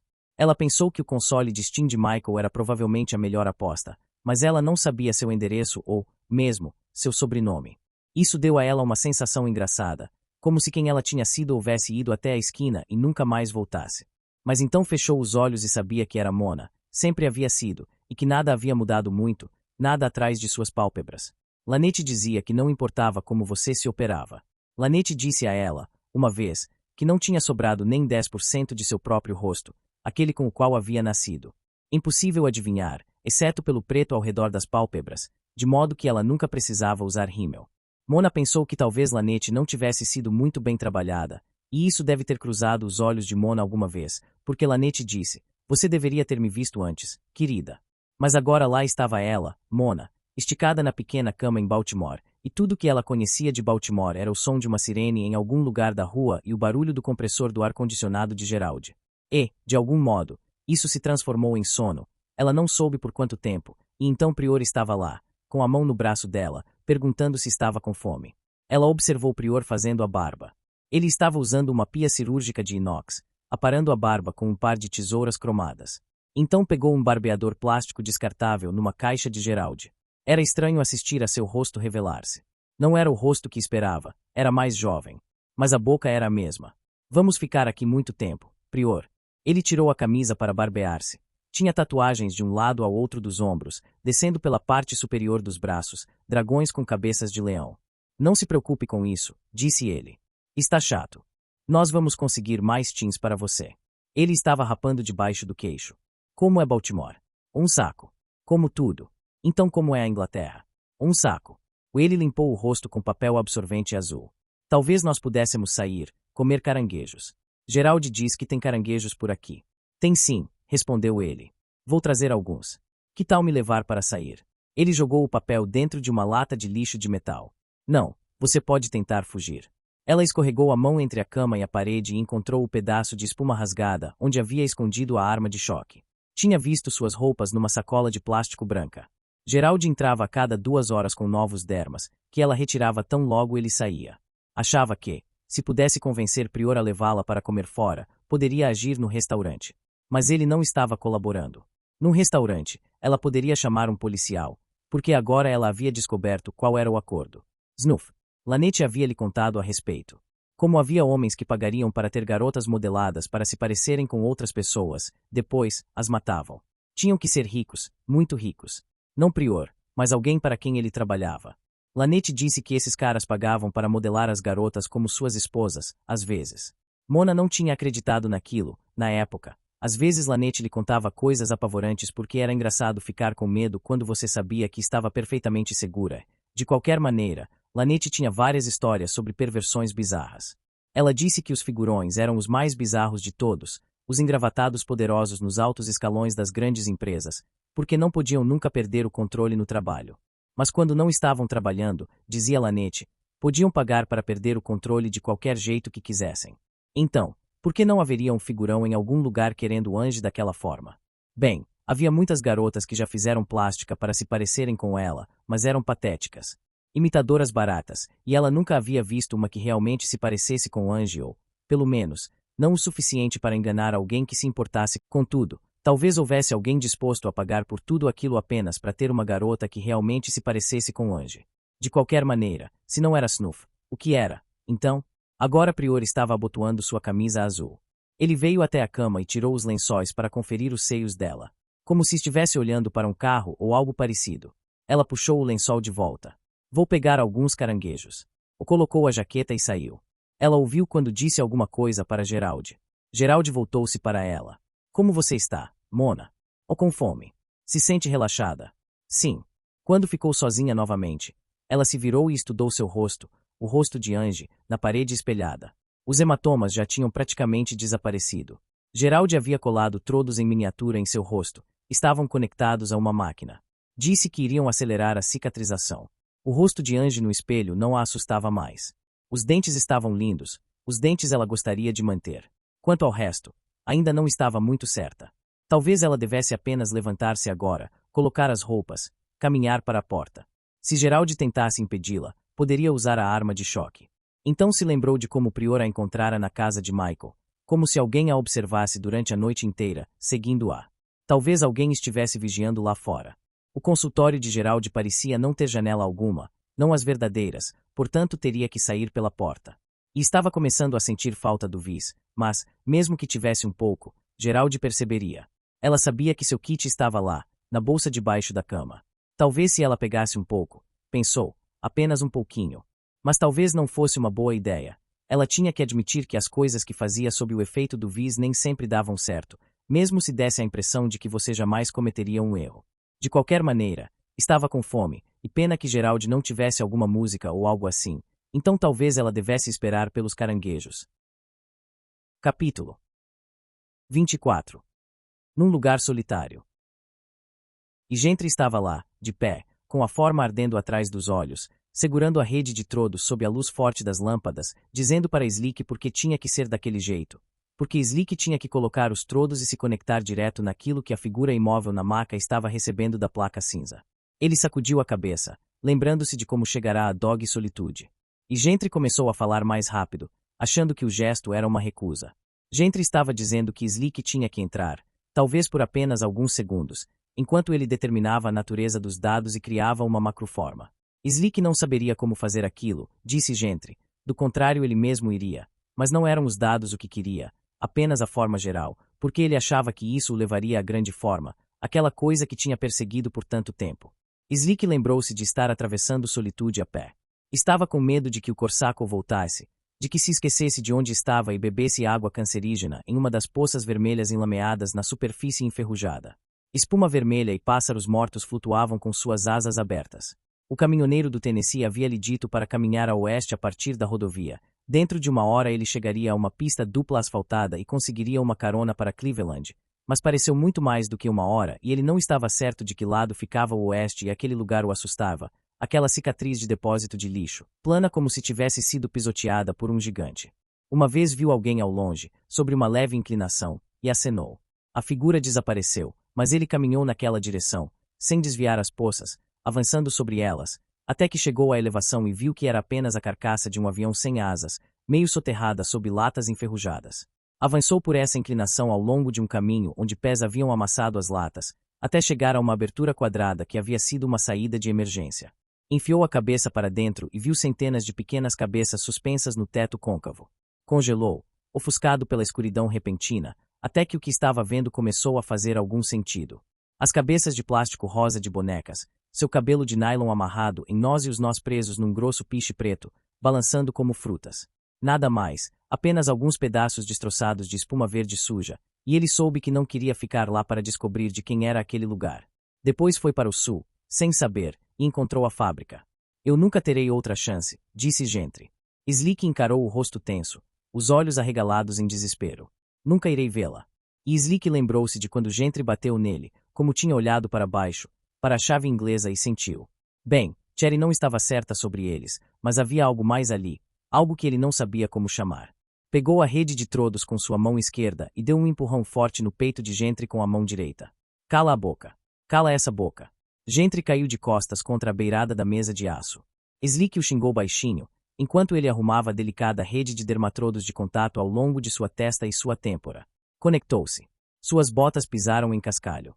Abriu seus olhos e olhou para baixo, o caminho de cascalho liso na madrugada, mais limpo do que qualquer coisa em Dog Solitude. Olhou para cima e viu onde fazia uma curva e, para além disso, havia árvores verdes e frondosas e o telhado de uma casa que tinha metade do tamanho da fábrica. Havia estátuas perto dele, na grama úmida e alta. Um servo feito de ferro e a figura quebrada do corpo de um homem esculpido numa pedra branca, sem cabeça, braços ou pernas. Pássaros estavam cantando e aquele era o único som. Começou a andar pelo caminho em direção à casa cinza, porque não parecia haver outra coisa para fazer. Quando chegou no fim do caminho, pôde ver para além da casa. Havia construções menores e também um campo de grama, amplo e plano, onde planadores estavam amarrados e posicionados contra o vento. Um conto de fadas, pensou, olhando para a fachada da grande mansão de pedra, o vidro das janelas em forma de diamantes, como um vitral. Era como um vídeo a que havia visto quando era pequeno. Havia mesmo pessoas que moravam em lugares como aquele. Mas não é um lugar, lembrou-se, apenas parece ser um. Gentry, disse ele, me tira daqui, ok? Olhou para as costas de suas mãos. Cicatrizes, sujeira encrustada, meias luas de graxa debaixo de suas unhas quebradas. A graxa penetrava e as amolecia, então se quebravam facilmente. Começou a se sentir idiota, parado lá. Talvez alguém o estivesse... Foda-se, disse ele, e começou a subir pela calçada larga de lajotas, inconscientemente mudando sua passada para o jeito insolente de caminhar que tinha aprendido no Deacon Blues. A porta tinha uma coisa presa a um painel central, uma mão, pequena e graciosa, segurando uma esfera do tamanho de uma bola de bilhar, toda revestida em ferro. Estava presa ao pulso de modo que era possível erguê-la e deixá-la cair. Foi o que fez. Com força. 2 vezes, e depois mais 2. Nada aconteceu. A maçaneta da porta era de bronze, com detalhes florais desgastados até quase sumirem após anos de uso. Girou facilmente. Abriu a porta. Piscou diante da riqueza de cores e texturas, superfícies de madeira escura polida, mármore preto e branco, tapetes com milhares de cores suaves que brilhavam como vidraças de uma igreja, prataria polida, espelhos. Ele sorriu com o choque suave daquilo tudo, seus olhos pulando de uma nova visão para outra, tantas coisas, objetos dos quais nem sabia o nome, procurando por alguém em particular, Jack. O homem estava parado na frente de uma lareira enorme, vestindo um jeans escuro apertado e uma camiseta branca. Seus pés estavam nus e ele segurava uma taça bojuda de bebida alcoólica na mão direita. Slick ficou perplexo ao vê-lo. Merda, disse Slick, você é ele. O homem girou a taça até fazer o líquido marrom chegar à borda e tomou um gole. Já esperava que a Frica fosse aprontar algo no gênero, no final das contas, disse ele. Mas, de algum modo, companheiro, você não parece ser o tipo de cara que ele contrataria. Você é o conde. É, disse ele, sou o conde. E quem diabos é você? Slick. Slick Henry. Ele riu. Quer um pouco de conhaque. Slick Henry. Ele gesticulou com o copo em direção a uma peça de mobília de madeira onde garrafas ornamentadas estavam dispostas em fila, cada uma com uma etiqueta prateada, presa por uma corrente. Slick sacudiu a cabeça. O homem deu de ombros. Não dá mesmo para ficar bêbado. Me perdoe por dizer isso, Slick, mas você está com uma aparência de merda. Estou certo em supor que você não faz parte da operação de Kid Africa. E, se não fizer, o que exatamente está fazendo aqui? Gentry me enviou. Quem é Gentry? Você é o cara na maca, certo? O cara na maca sou eu. Onde, exatamente, neste exato minuto, está aquela maca, Slick? Com Gentry. Onde é isso? Ou na fábrica? E onde é isso? Dog Solitude. E como fui parar nesse lugar, seja lá onde for? Kid Africa, ele trouxe você. Trouxe você com esta garota chamada Cherry, certo? Sabe, eu devia um favor a ele, então ele quis que eu ficasse com você por um tempo, você e Cherry, e ela está tomando conta de você. Você me chamou de conde, Slick. Cherry disse que Kid o chamou assim uma vez. Me conta, Slick, o Kid parecia preocupado quando me trouxe. Cherry diz que ele ficou assustado, lá em Cleveland. Tenho certeza que sim. Quem é este Gentry? Um amigo seu. A fábrica é dele. Eu moro lá também. Este Gentry, ele é um cowboy, Slick. Um jockey de console. Quero dizer, se você está aqui, Ele deve ser um técnico, certo? Agora era a vez de Slick sacudir os ombros. Gentry é um artista, algo assim. Tem umas teorias. É difícil de explicar. Ele ligou uma série de splitters naquela coisa na maca, no que você está plugado. Primeiro tentou conseguir uma imagem numa mesa holográfica, mas havia apenas aquela coisa em forma de macaco, tipo uma sombra, então ele me convenceu a... Jesus. Bem, não importa. Esta fábrica de que você fala fica fora do perímetro, em algum lugar. É relativamente isolada. Slick assentiu. Que, esta Cherry, é algum tipo de enfermeira contratada. Oh, sim. Ela tem uma permissão de Meditech. Foi o que ela disse. E ninguém veio me procurar ainda. Oh não. Isso é bom, Slick. Porque se alguém vier, qualquer outro sem ser o rato mentiroso que é meu amigo Kid Africa, você e teu pessoal estariam numa encrenca séria. Presta atenção. Quero que você lembre isso. Se aparecer alguém nessa tal fábrica de vocês, sua única esperança será me conectar à Matrix. Entendeu bem? Como você pode ser o Conde? Quero dizer, o que isso significa? Oh, Bob. Meu nome é Bob. Conde foi meu apelido um dia, e isso é tudo. Você acha que vai se lembrar do que eu disse? Slick assentiu de novo. Oh, bom. Ele colocou o copo na coisa com todas as garrafas chiques. Ouça, disse ele. Da porta aberta veio o som de pneus sobre o cascalho. Sabe quem é, Slick? Aquela é Angela Mitchell. Slick se virou. Bob, o Conde, estava olhando para fora, para o caminho. Angie Mitchell. A estrela de Steam. Ela está dentro desta coisa também. De certa forma, Slick, de certa forma. Slick viu o longo carro negro passar. Ei, começou, Conde, quero dizer, Bob, o que? Calma, Gentry estava dizendo. Fique sentado e relaxe. Calma. Calma. Capítulo 25. 6. De volta para o leste. Enquanto Kelly e suas assistentes arrumavam o guarda-roupa para sua viagem, ela se sentiu como se a própria casa estivesse se movimentando ao seu redor, preparando-se para um dos seus muitos períodos de ociosidade. Podia ouvir as vozes deles, de onde estava sentada na sala de estar, suas risadas. Uma de suas assistentes era uma garota num exoesqueleto de policarbono azul que lhe permitia carregar as malas Hermes com o guarda-roupas como se fossem blocos de espuma sem peso.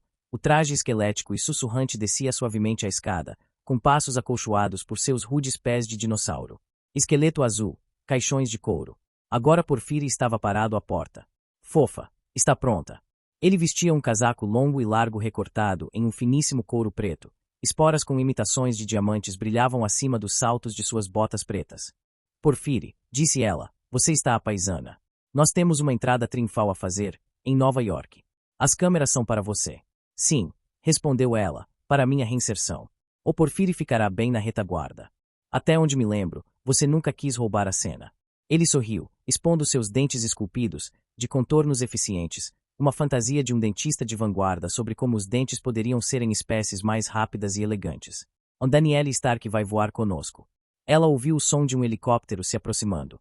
Ela vai nos encontrar no aeroporto de Los Angeles. Nós a estrangularemos, disse ele, em seu tom confidencial, enquanto a ajudava com o casaco azul que Kelly havia escolhido para ela. Se prometermos deixar vazar que o motivo foi sexual, ela pode até resolver participar da brincadeira. Você é horrível. Danielle é um horror, fofa. Olha quem está falando. Ah, disse o cabeleireiro, aguçando os olhos, mas minha alma é pura como a de uma criança. O helicóptero estava pousando. Danielle Stark, conhecida pelas versões Teen da Vogue Nippon e da Vogue Europa estaria, segundo rumores, quase com 90 anos. Se isso fosse verdade, Angie pensou, inspecionando discretamente a figura da jornalista enquanto os três embarcavam no Lear, Danielle e Porfírio estariam no mesmo nível no que diz respeito às modificações cirúrgicas totais. Aparentemente em seus 30 anos, o único detalhe que poderia denunciar sua idade era um par de implantes de lentes causeixa azul claro. Uma jovem repórter de moda francesa uma vez referiu-se aos implantes como estilosamente antigos. A repórter, diz a lenda da net, nunca mais voltou a trabalhar. E logo, Angie sabia, Danielle iria querer falar sobre drogas de celebridades, os olhos de uma estudante bem abertos para anotar tudo. Sob o olhar assustador de Porfírio, Danielle deu um jeito de se conter até que estivessem em velocidade de cruzeiro sobre Utah. Eu gostaria, começou, de não ser eu a pessoa a trazer isso à tona. Danielle, Angie retrucou, sinto muito. Que falta de tato. Ela apertou a superfície envernizada da cozinha de bordo Osaka, que zuniu suavemente e começou a distribuir pratos minúsculos de pato defumado em chá, ostras do Golfo em torradas de pimenta negra, pudim de lagostins, panquecas de gergelim. Porfírio, compreendendo a jogada de Angie, trouxe uma garrafa de Chablis resfriado, o favorito de Daniele. Angie lembrou-se. Alguém. Swift. Também havia se lembrado. Drogas, disse Daniele, 15 minutos depois, terminando o último pedaço do pato. Oh, não se preocupe, assegurou Porfiri. Quando chegarmos a Nova York, eles têm o que você quiser. Daniele sorriu. Você é tão divertido. Sabia que eu tenho uma cópia da sua certidão de nascimento. Eu sei o seu nome verdadeiro. Ela lhe dirigiu um olhar fulminante, ainda sorrindo. Paus e pedras, disse ele, enchendo o copo dela. Um comentário interessante no que diz respeito a defeitos congênitos. Ela tomou um gole de vinho. Congênito, genital. Nós todos mudamos tanto por estes dias, não é? Quem anda arrumando seu cabelo, querida? Ele se aproximou dela e inclinou-se. O que te salva, Daniele, é que você faz o resto de sua espécie parecer vagamente humana. Daniele sorriu. A entrevista em si correu tranquila o bastante. Daniele era demasiado habilidosa como entrevistadora para permitir que seus ataques dissimulados cruzassem o limite da dor, onde eles poderiam encontrar séria resistência. Mas quando ela passou a ponta do dedo atrás da têmpora, pressionando um interruptor subcutâneo que desativava seu equipamento de gravação, Angie temeu o verdadeiro ataque. Obrigada, disse Daniele. O resto do voo ficará em off, é claro. Por que você não pega uma ou duas garrafas e entorna tudo? Perguntou Porfiri. O que eu não consigo entender, querida, disse Daniele, ignorando-o, é porque você se deu ao trabalho. Por que eu me dei ao trabalho, Daniele? De ir até aquela clínica entediante. Você disse que não afetava seu trabalho. Você também disse que não ficava alta. Não no sentido habitual. Deu uma risadinha. Contudo, você afirma que era uma substância terrivelmente viciante. Por que você decidiu parar? Era terrivelmente caro. Em seu caso, certamente. É uma questão retórica. Verdade, pensou Angie, embora uma semana daquilo custasse o mesmo que você ganha em um ano. Suponho que eu comecei a me ressentir por pagar para me sentir normal. Ou uma aproximação modesta do que seja normal. Você criou uma tolerância. Oh não. Que estranho. Na verdade, não. Esses designers criam substâncias que supostamente superam as desvantagens tradicionais. Ah, mas e quanto às novas desvantagens? As desvantagens atuais? Daniele se serviu de um pouco mais de vinho. Eu ouvi uma versão diferente disso tudo, é claro. Ouviu? Claro que sim. O que era? Quem fez? Por que você parou? Sim. Era um antipsicótico, produzido pelos próprios laboratórios da Cincinnati. Você parou porque preferia continuar louca. Porfiri gentilmente tirou o copo da mão de Daniele enquanto suas pálpebras caíam pesadamente sobre os brilhantes olhos azuis. Boa noite, querida, disse ele. Os olhos de Daniele se fecharam e ela começou a roncar baixinho. Porfiri, o quê? Eu coloquei uma dose no vinho dela, disse ele. Ela não saberá a diferença, fofa. Ela não se lembrará de nada que não gravou. Ele deu um largo sorriso. Você não queria ter de ouvir esta cachorra durante toda a viagem de volta. Queria. Mas ela vai descobrir. Porfiri. Não, não vai. Vamos dizer a ela que acabou com 3 garrafas sozinha e fez uma bagunça nojenta no banheiro. É exatamente como ela vai se sentir, de qualquer forma. Ele deu uma risadinha. Daniele Stark ainda estava roncando, bastante alto agora, em uma das camas embutidas nos fundos da cabine. Porfiri, disse Angie, você acha que ela poderia estar certa? O cabeleireiro encarou-a com seus olhos lindos, não humanos. E você não teria descoberto? Eu não sei. Ele suspirou. Minha fofa se preocupa demais. Você está livre agora. Aproveite. Eu realmente ouço vozes, Porfiri. E nós também não ouvimos, fofa. Oh não, disse ela, não como as minhas.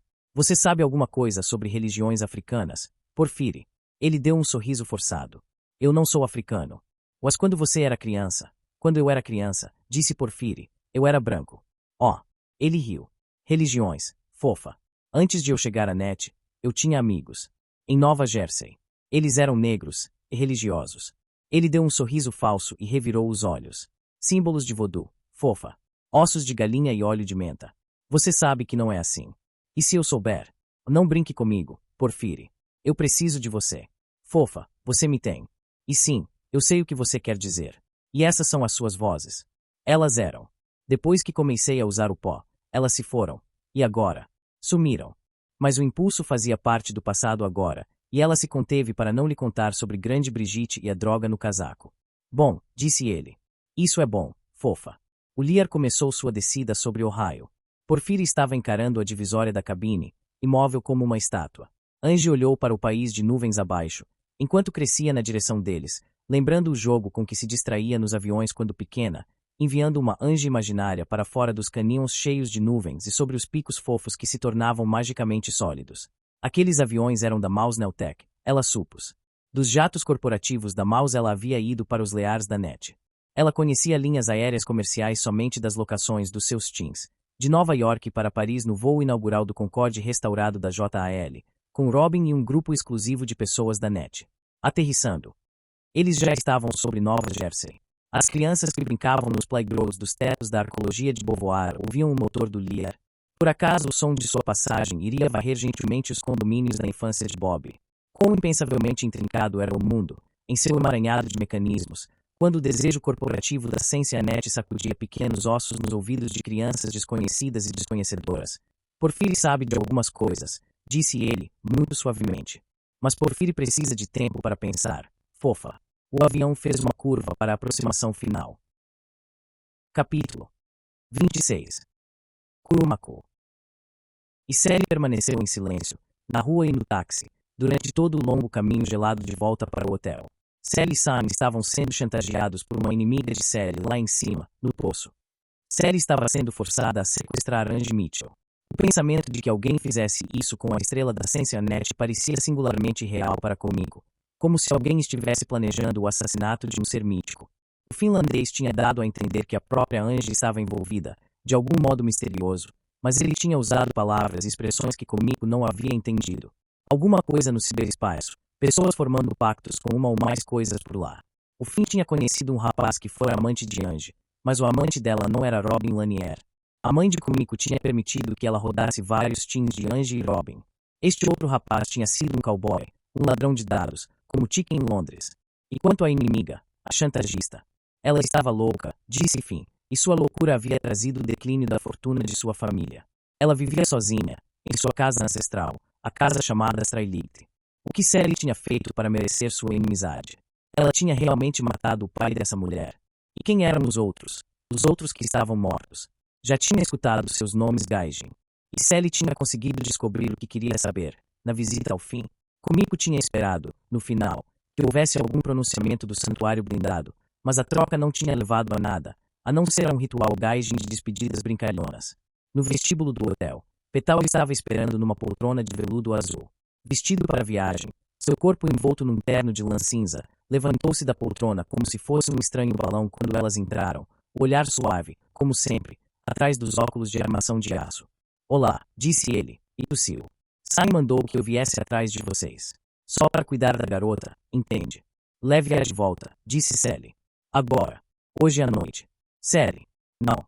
Mas a mão de Sally já tinha agarrado firmemente o braço de Kumiko, levando-a em direção à entrada do lounge escuro, fora do vestíbulo. Espere aqui, Sally ordenou para Petal. Ouça-me, disse ela, puxando Kumiko num canto, para a sombra. Você vai voltar. Eu não posso mantê-la aqui, agora. Mas eu não gosto de lá. Não gosto de Sam nem da casa dele. Petal é gente fina, disse Sally, aproximando-se e falando rapidamente. Eu diria para confiar nele. Sam, bem, você sabe o que Sam é, mas ele está nas mãos do seu pai. Aconteça o que acontecer, acho que eles irão mantê-la fora do caminho. Mas se as coisas ficarem ruins, realmente ruins, vá ao pub onde nos encontramos com o Chick. Dê Rose e Andy Crown. Você se lembra? Kumiko concordou com a cabeça, olhos enchendo-se de lágrimas. E se Chick não estiver lá, procure um barman chamado Bevan e mencione o meu nome. Sally, Você está bem, disse Sally, e beijou-a abruptamente, uma de suas lentes tocando por um instante a bochecha de Kumiko, assustadoramente fria e inflexível. Querida, já fui. E ela se foi, no zunido emudecido do vestíbulo, e Petal limpou a garganta na entrada. O voo de volta a Londres foi como uma longa viagem de metrô. Petal passou o tempo escrevendo palavras, uma letra de cada vez, em algum quebra-cabeças idiota de um fax inglês, resmungando baixinho consigo mesmo. Finalmente ela dormiu e sonhou com sua mãe. O aquecedor está funcionando, disse Petal, saindo de Heathrow em direção à casa de Sam. Estava desconfortavelmente quente no Jaguar, um calor seco que cheirava a couro e fazia as narinas arderem. Ela o ignorou, encarando a luz pálida da manhã, os telhados brilhando negros através da neve derretida, fileiras de chaminés. Ele não está zangado com você, sabe, disse Petal. Ele sente uma responsabilidade especial. Gire. Sim. Responsável, entende? Sally nunca foi o que se pode chamar de previsível, realmente, mas nós não esperávamos. Eu não quero conversar, obrigada. Os pequenos olhos dele, preocupados, no espelho. A alameda estava alinhada com carros estacionados, longos carros prateados com vidros escuros. Estamos recebendo muitas visitas nesta semana, disse Petal, estacionando do outro lado da rua, em frente ao número 17. Saiu do carro e abriu a porta para ela. Ela o seguiu, entorpecida, atravessando a rua, subindo os degraus cinza, onde uma porta preta foi aberta por um homem minúsculo, de rosto vermelho, num terno escuro justo, Petal passando por ele como se não estivesse lá. Espere aí, disse o rosto vermelho. Saem quer vê-la agora. As palavras do homem fizeram com que Petal parasse no mesmo instante. Com um grunhido, girou numa velocidade desconcertante e agarrou o cara pelo colarinho. No futuro é melhor mostrar respeito, disse Petal, e embora não tivesse erguido a voz, de algum modo toda a sua gentileza entediada havia desaparecido. Kumiko ouviu algumas costuras estourarem. Desculpa, chefe. O rosto vermelho estava cuidadosamente impassível. Ele me disse para lhe falar. Venha, disse Petal para ela, soltando a lapela escura. Ele só quer dizer oi. Encontraram Sam sentado numa mesa de refeitório, no cômodo onde ela o havia visto pela primeira vez, os dragões de sua hierarquia abotoados sob uma camisa de flanela e uma gravata de seda listrada. Seus olhos encontraram os dela assim que entrou, seu rosto de ossos longos sombreado por uma luminária de leitura em bronze que ficava ao lado de um pequeno console e uma grossa pilha de fax na mesa. Bom, disse ele, como foi lá nos Ravu? Estou muito cansada, Sr. Sam. Gostaria de ir para o meu quarto. Estamos contentes em tê-la de volta. Kumiko. Os Ravu é um lugar perigoso. Os amigos de Sally provavelmente não são o tipo de pessoa de quem seu pai gostaria que você se aproximasse. Posso ir para o meu quarto agora? Você encontrou algum dos amigos de Sally? Kumiko. Oh não. Verdade. O que vocês fizeram? Oh nada. Você não deve ficar brava conosco. Kumiko. Estamos protegendo você. Obrigada. Posso ir para o meu quarto agora? Claro. Você deve estar bem cansada. Petal a seguiu para o quarto, carregando sua mala, seu terno cinza dobrado e amassado por causa do voo. Ela teve o cuidado de não espiar enquanto passavam perto do busto de mármore, onde a unidade Maus Neotech talvez continuasse escondida, embora não pudesse pegá-la com Sam e Petal na sala. Havia um novo sentido de movimento na casa, enérgico e com sons abafados, vozes, passos, o barulho do elevador, canos rangendo enquanto alguém tomava banho. Ela se sentou ao pé da enorme cama, encarando a banheira de mármore negro. Imagens residuais de Nova York pareciam flutuar nos limites de seu campo visual. Se fechasse os olhos, ela se veria de volta no beco, espremendo-se junto a Sally. Sally, que a havia mandado embora. Que não havia olhado para trás. Sally, cujo nome já havia sido Molly, ou Misty, ou ambos. Novamente, sua indignidade. Sumida, sua mãe boiando na água escura. Seu pai. Sally. Momentos depois, levada por uma curiosidade mais forte que sua vergonha, levantou-se, escovou o cabelo, calçou meias de borracha escura com solado de plástico com sulcos e dirigiu-se, muito silenciosamente, para o corredor. Quando o elevador chegou, fedia a cigarro. O rosto vermelho estava andando de um lado para outro no vestíbulo acarpetado em azul quando ela saiu do elevador, suas mãos nos bolsos do casaco preto justo. Ei, disse ele, erguendo as sobrancelhas, você precisa de alguma coisa. Estou com fome, disse ela, em japonês. Vou até a cozinha. Ei, disse ele, tirando as mãos dos bolsos e ajeitando a frente do casaco. Você fala inglês? Oh não, disse ela, e caminhou direto pelo corredor, passando por ele, dobrando a esquina. Oi, ouviu dizer, com um pouco mais de urgência, mas ela já estava tateando atrás do busto branco. Conseguiu colocar a unidade dentro do bolso pouco antes que ele aparecesse. Ele inspecionou o cômodo automaticamente, as mãos soltas ao lado do seu corpo, de um modo que subitamente lembrou a dos secretários de seu pai. Estou com fome, disse ela, em inglês. 5 minutos depois, havia retornado ao seu quarto com uma laranja grande e de aparência muito britânica. Os ingleses pareciam não dar nenhum valor especial à simetria das frutas. Fechando a porta atrás dela, colocou a laranja na ampla borda da banheira preta e tirou a unidade Maus Neotech do bolso. Rápido agora, disse Colin, jogando para trás seu topete quando entrou em foco. Abra a unidade e coloque o interruptor ANB na posição A. O novo regime tem um técnico fazendo rondas e procurando grampos. Assim que você mudar o ajuste, isso não deve aparecer como um dispositivo de escuta. Ela fez como ele disse, usando um grampo de cabelo. O que você quer dizer? Perguntou ela, movendo os lábios sem emitir sons, com o novo regime. Não percebeu. Há pelo menos uma dúzia de funcionários agora, sem mencionar os numerosos visitantes. Bem, suponho que seja menos um novo regime do que uma melhoria no procedimento. Esse Sr. Sam é um homem bastante sociável, do seu jeito dissimulado. Tem uma conversa aqui entre Sign e o diretor adjunto do Special Branch que, imagino, milhares de pessoas literalmente matariam para ter, inclusive o oficial mencionado. Special Branch. A polícia política. Sign anda com figuras muito variadas, pessoal da Backhouse, chefões do East End, chefes de polícia. Backhouse? O Palácio de Buckingham. Sem mencionar o pessoal do mercado financeiro da City, uma estrela de Sinstin, um bando ou dois de agiotas caros e traficantes de drogas, uma estrela de Sinstin? Lanier, Robin Lanier. Robin Lanier. Ele esteve aqui. Ou na manhã seguinte à sua partida precipitada. Ela olhou para os olhos verdes transparentes de Colin. Você está me dizendo a verdade? Sim. Você sempre diz a verdade. Até onde eu saiba, sim. O que você é? Um Biochip Mouse Neotech baseado em personalidade programado para ajudar e aconselhar a visitante japonesa no Reino Unido. Ele piscou para ela. Por que você piscou? O que você acha? Responda à pergunta. A voz dela alta, no quarto espelhado. O fantasma tocou os lábios com seu dedo indicador. Eu sou outra coisa também, sim. Eu realmente mostro iniciativa demais para ser um mero programa de guia.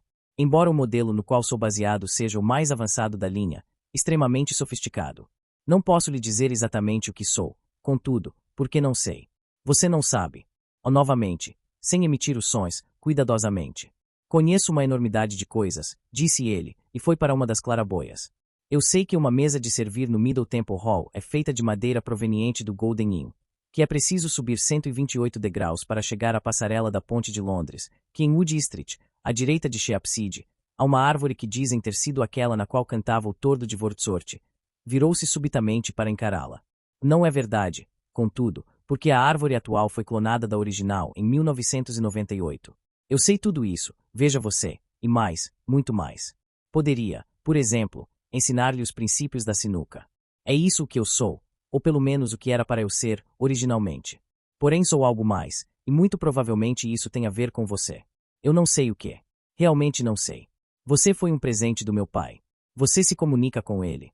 Ou não que eu saiba. Você não o informou sobre minha partida. Você não entende, disse ele. Eu não sabia que você tinha estado ausente até você me ativar, momentos atrás. Mas você tem estado gravando. Sim, mas não estou consciente disso. Só estou aqui quando você me aciona. Então avalio os dados atuais. De uma coisa você pode estar certa, contudo, é simplesmente impossível transmitir qualquer tipo de sinal desta casa sem que os detectores de Sign o captem imediatamente. Poderia haver mais de você, quero dizer um outro, nessa mesma unidade. Ideia interessante, mas não, exceto se houver uma tecnologia de vanguarda altamente secreta. Já estou um pouco além dos limites atuais, considerando-se o tamanho do meu hardware. Sei disso pela informação geral que tenho armazenada. Ela olhou para a unidade em sua mão. Lanier, disse ela. Conte-me. 10:25:16 AM, disse ele. A cabeça dela se encheu de vozes incorpóreas. Petal, se quiser me seguir, por favor, senhor. Sign, venha até a sala de bilhar. Terceira voz, é melhor você ter um motivo para isso, Sign. Há 3 homens da NET esperando no carro. A segurança vai ficar com teu endereço no banco de dados até que o inferno congele. Petal, é um belo carro aquele, senhor, o Daimler. Deseja que segure o seu casaco. Terceira voz, o que é isto, Sign? Porque não podemos nos encontrar no Bronx. Sign, tire seu casaco, Robin. Ela se foi. Terceira voz, se foi. Sign, para os Ravu. Pela manhã, cedo. Terceira voz, mas não é hora. Sign, você acha que eu a mandei para lá? A resposta do homem foi vaga, indistinguível, perdida atrás de uma porta fechando. Aquele era Lanier. Perguntou comigo, silenciosamente. Sim, respondeu Colin. Petal chamou-o pelo nome numa conversa anterior. Sign e Lanier passaram 25 minutos juntos. Som de uma tranca, movimento. Sign, bela cagada, mas não minha. Alertei você sobre ela, falei para você alertá-los. Assassina nata, provavelmente psicopata. Lanier, é problema seu, não meu. Você precisa do produto deles e da minha cooperação. Sign, e qual é o seu problema, Lanier? Porque você está nesta. Só para tirar Mitchell do caminho. Lanier, onde está o meu casaco? Sign, Petal, a droga do casaco do Sr. Lanier. Petal, senhor. Lanier, eu tenho a impressão de que eles querem a sua Razorgiro tanto quanto querem Ange. Ela é, definitivamente, parte do prêmio. Vão pegá-la, também. Sign, boa sorte para eles, então. Ela já está em posição, no Sravu. Falei com ela por telefone, há 1 hora. Vou colocá-la em contato com o meu homem lá. Aquele que tem feito preparativos para... Garota. E você, vai voltar de fato? Lanier, esta noite. Sain, bem, então, nada para se preocupar. Lanier, adeus, Sain. Petal, um completo escroto, esse. Sain, não gosto nada disso, nem um pouco. Petal, mas gosta dos benefícios, não? Sain, não posso reclamar, mas por que você acha que eles também querem a Sally? Petal, só Deus sabe. Eles que se virem com ela. Sain, eles. Eu não gosto deste negócio de eles. Petal, eles não podem estar terrivelmente felizes em saber que ela foi para lá por conta própria, com a filha de Yanaka. Sain, não. Mas agora temos a senhorita Yanaka de volta. Amanhã direi a Sally que Prior está em Baltimore, colocando a garota em forma. Petal, esse é um negócio bem ruim, bem ruim. Sain, traga um bule de café para o escritório. Ela deitou-se de costas, os olhos fechados, as gravações de Colin projetando-se em sua cabeça, diretamente em seus nervos auditivos. Sain parecia conduzir a maior parte de seus negócios na sala de bilhar, o que significava que ela ouvia pessoas chegando e saindo, inícios e fins de diálogos. Dois homens, um dos quais deve ter sido o Rosto Vermelho, manteve uma discussão interminável sobre corridas de cachorro e as apostas para o dia seguinte. Ela ouviu com especial interesse quando Sain e o homem das forças especiais, o Special Branch, SB, Sain chamava, travavam uma conversa de negócios diretamente debaixo do busto de mármore, enquanto o homem se preparava para sair. Ela interrompeu este segmento uma meia dúzia de vezes em busca de esclarecimento. Colin fez suposições inteligentes. Este é um país muito corrupto, disse ela por fim, profundamente chocada. Talvez não mais do que o seu próprio país, disse ele. Mas com o que Sain está pagando esta gente? Informação. Eu diria que nosso senhor Sain recentemente adquiriu uma fonte de inteligência de alto nível, e está ocupado em convertê-la em poder. Com base no que ouvimos, me arriscaria a dizer que esta tem sido sua linha de trabalho por algum tempo. O que está aparente, contudo, é que ele está subindo na hierarquia, se tornando mais importante. Há evidências internas de que ele é atualmente um homem muito mais importante do que era há uma semana. Além disso, ao fato de que ele está ampliando sua equipe, devo contar isso para minha amiga Shears. Contar o que para ela? O que Lanier disse. Que ela será levada, junto com Angela Mitchell. Onde ela está? O Sravu. Um hotel. Ligue para ela. Mas não daqui. Você tem dinheiro? Ou um chip do Mitsuba? Não serve para nossos telefones. Sinto muito. Tem alguma moeda? Ela se levantou da cama e procurou cuidadosamente as moedas de dinheiro inglês que havia acumulado no fundo de sua bolsa. Aqui, disse ela, segurando uma moeda dourada. 10 libras. Precisa de 2 dessas para fazer uma ligação local. Ela jogou a moeda de volta na bolsa. Oh não, Colin. Não usarei o telefone. Há um jeito melhor. Eu quero sair daqui. Agora. Hoje. Você vai me ajudar. Certamente, disse ele, embora eu não lhe aconselhe a fazer isso. Mas eu vou. Muito bem. Como você propõe conseguir fazer isso? Vou dizer a eles que preciso fazer compras. Capítulo 27. Menina má. A mulher deve ter chegado após a meia-noite, pensou mais tarde, porque foi depois que Prior tinha voltado com os caranguejos, o segundo pacote de caranguejos. Realmente tinham ótimos caranguejos em Baltimore, e o Vi sempre lhe abria o apetite, então ela o convenceu a voltar e buscar mais. Geraldi continuava vindo trocar os dermas nos braços dela. Ela sempre o recebia com seu sorriso mais tolo, espremendo para fora o tranquilizante cada vez que ele saía e depois recolocando o adesivo de volta no lugar. Finalmente, Geraldi disse que ela deveria dormir. Apagou as luzes e ajustou a janela falsa para a imagem mais suave, um pôr do sol avermelhado. Quando ficou sozinha novamente, escorregou a mão por entre a cama e a parede, encontrou a arma de choque em seu buraco na espuma. Adormeceu sem querer, o brilho vermelho da janela como o pôr do sol em Miami, e ela deve ter sonhado com Andy, ou pelo menos com o Oak Grains, dançando com alguém lá em cima no 33º andar, porque quando o barulho a acordou, ela não estava muito certa de onde se encontrava, mas tinha este mapa muito claro em sua cabeça de como sair do Oak Grains, como se ele soubesse que era melhor pegar as escadas porque havia algum tipo de problema. Estava saindo da cama quando Prior atravessou a porta, literalmente através da porta, já que ela ainda estava fechada quando ele a atingiu. Ele a atravessou de trás para a frente e foi parar sobre estilhaços e pedaços de papelão. Ela ouviu chocar-se contra a parede e depois o chão, e então já não estava se movendo mais e uma outra pessoa estava lá na porta, iluminada por trás, pela luz do outro quarto. E tudo que ela podia ver do rosto eram aqueles 2 círculos de luz vermelha, reflexo do pôr do sol falso. Colocou as pernas de volta na cama, encostou-se contra a parede, sua mão escorregando para. Não se mexa, sua vagabunda. Havia alguma coisa realmente amedrontadora naquela voz, porque era alegre demais, como se atirar Prior através da porta fosse algo realmente divertido. E isso quer dizer realmente não se mexer. A mulher atravessou o quarto em 3 passos, muito próxima, tão próxima que Mona sentiu o frio da jaqueta de couro. Ok, disse Mona, ok. Então as mãos a agarraram, rápido, e ela estava jogada de costas, ombros pressionados fortemente contra a espuma e alguma coisa, a arma de choque, bem em frente ao seu rosto. Onde você conseguiu esta coisinha? Oh, disse Mona, como se fosse algo do qual ela havia se esquecido. Estava na jaqueta do meu namorado. Eu peguei a jaqueta emprestada. O coração de Mona estava acelerado. Havia alguma coisa a respeito daqueles óculos. Esse merda aí sabia que você tinha esta coisinha. Quem?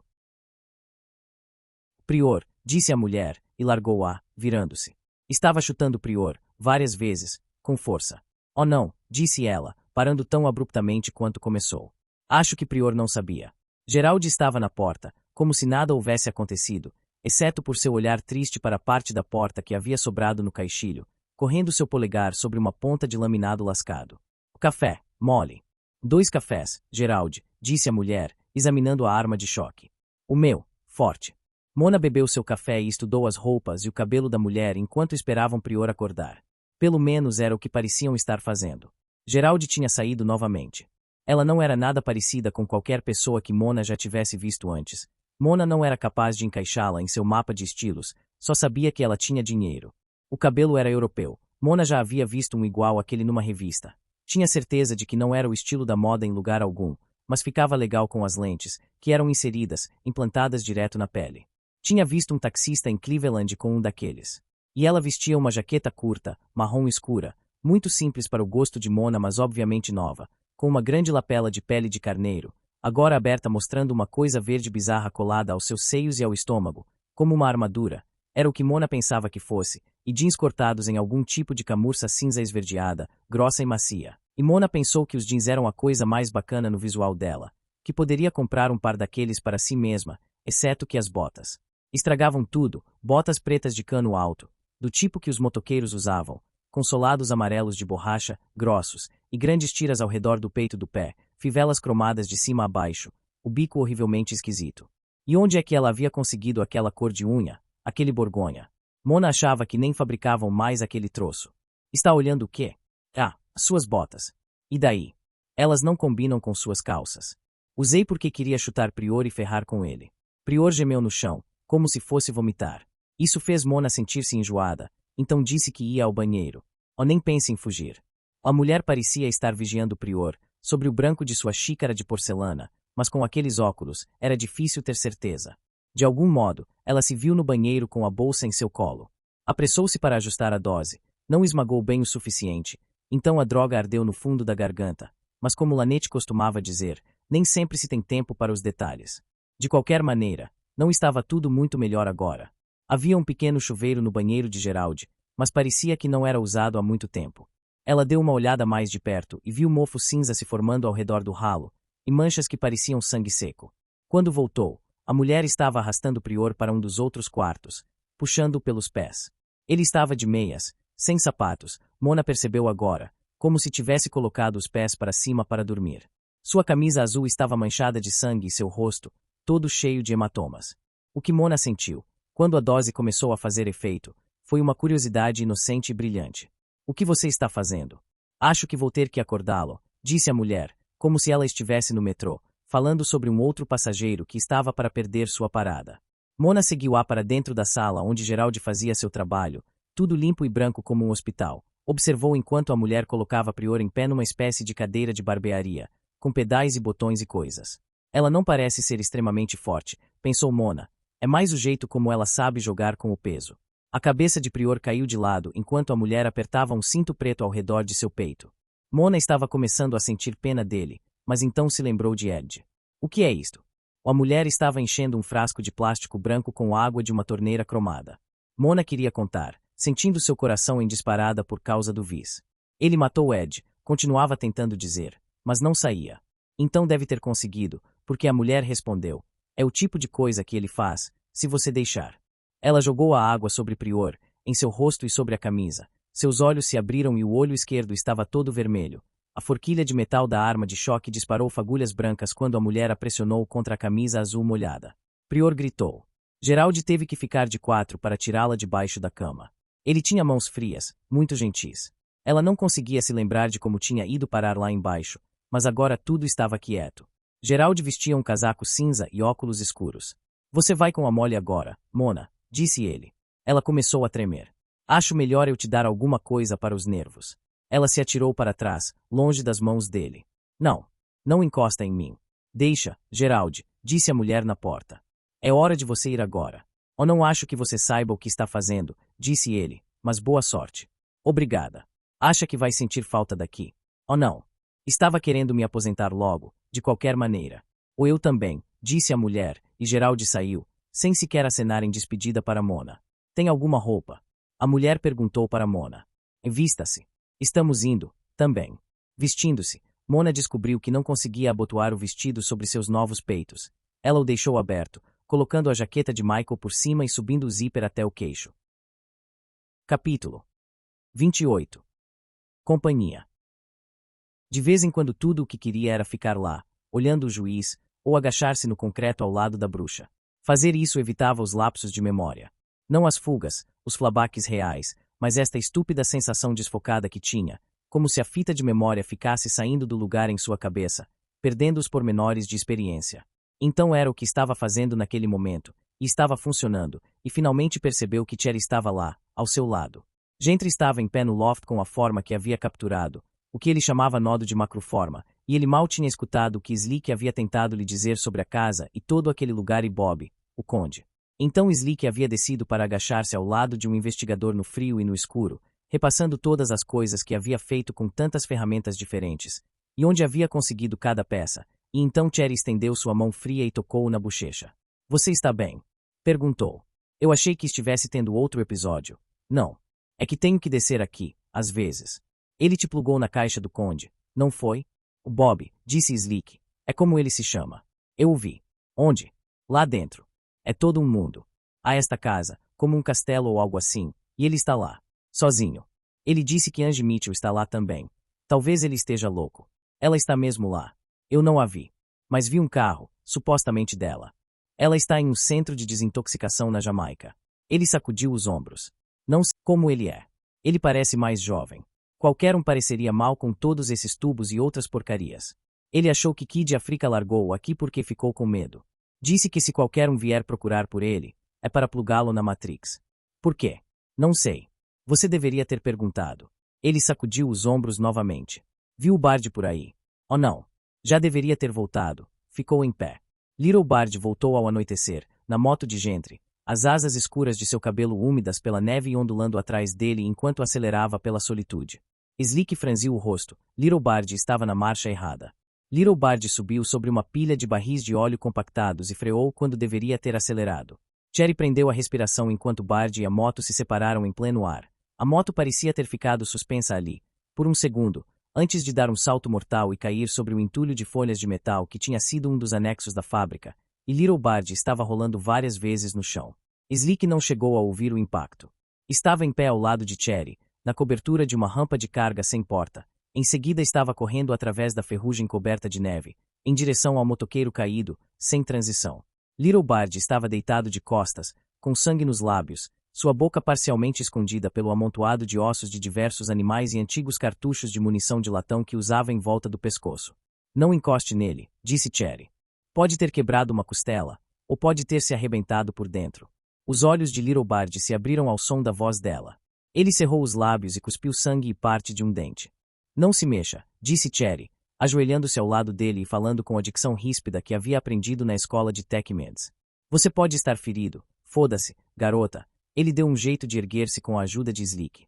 Tudo bem, seu merda, respondeu. Se tiver uma hemorragia, azar seu. Não consegui, disse Little Bard, limpando o sangue de seu rosto com as costas da mão, o caminhão. Deu para notar, disse Slick. Marvi e os caras, eles têm companhia. Como moscas ao redor de merda. Alguns overcrafts e um helicóptero e mais umas merdas. Todos aqueles caras. Que tipo de caras? Parecem soldados, mas não são. Soldados ficam de bobeira, fazendo merda e contam piadas quando ninguém importante está olhando. Mas não eles. Tiras. O Marvi e seus 2 irmãos cultivavam variedades de maconha mutante numa dúzia de vagões de trem semissoterrados, às vezes, Eles tentavam produzir compostos primitivos de amina, mas seu laboratório quase sempre explodia.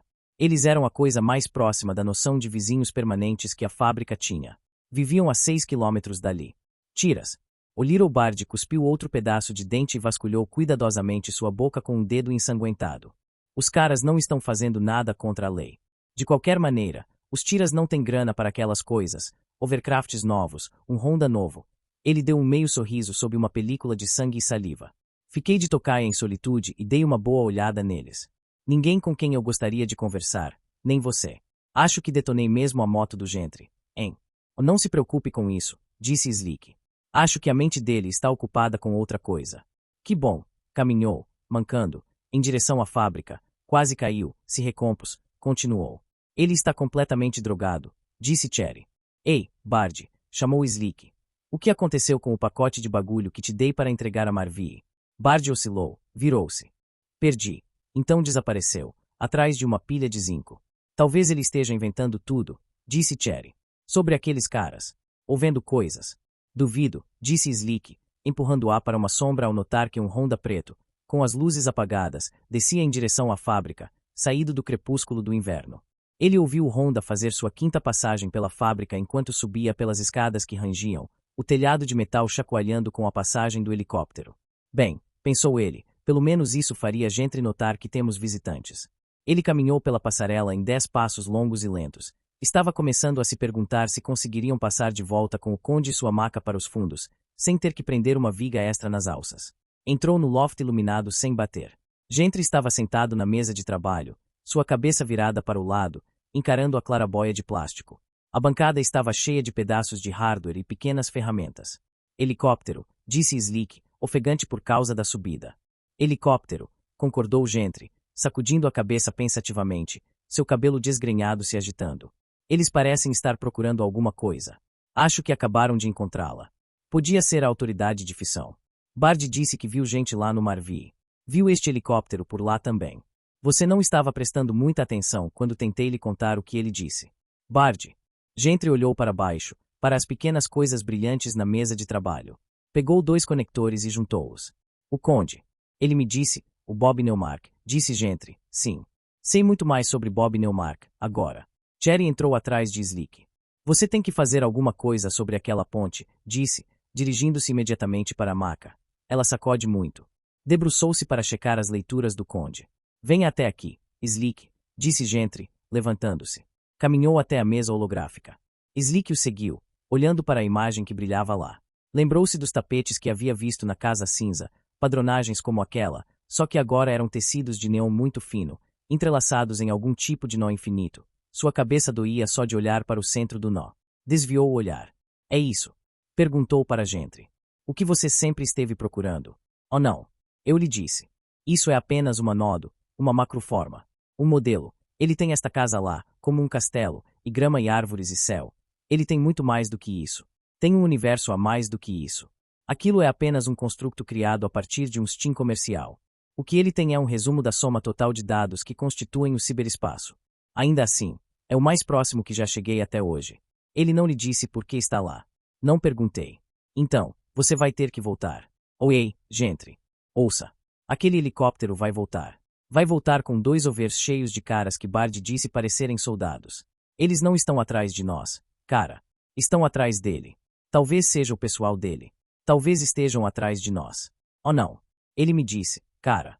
Disse que se alguém viesse procurar por ele, estaríamos numa grande merda, e deveríamos plugá-lo na Matrix. Gentry olhou para baixo, para o pequeno encaixe que ainda segurava. Nós vamos falar com ele, Slick. Você vai voltar e, desta vez, vou contigo.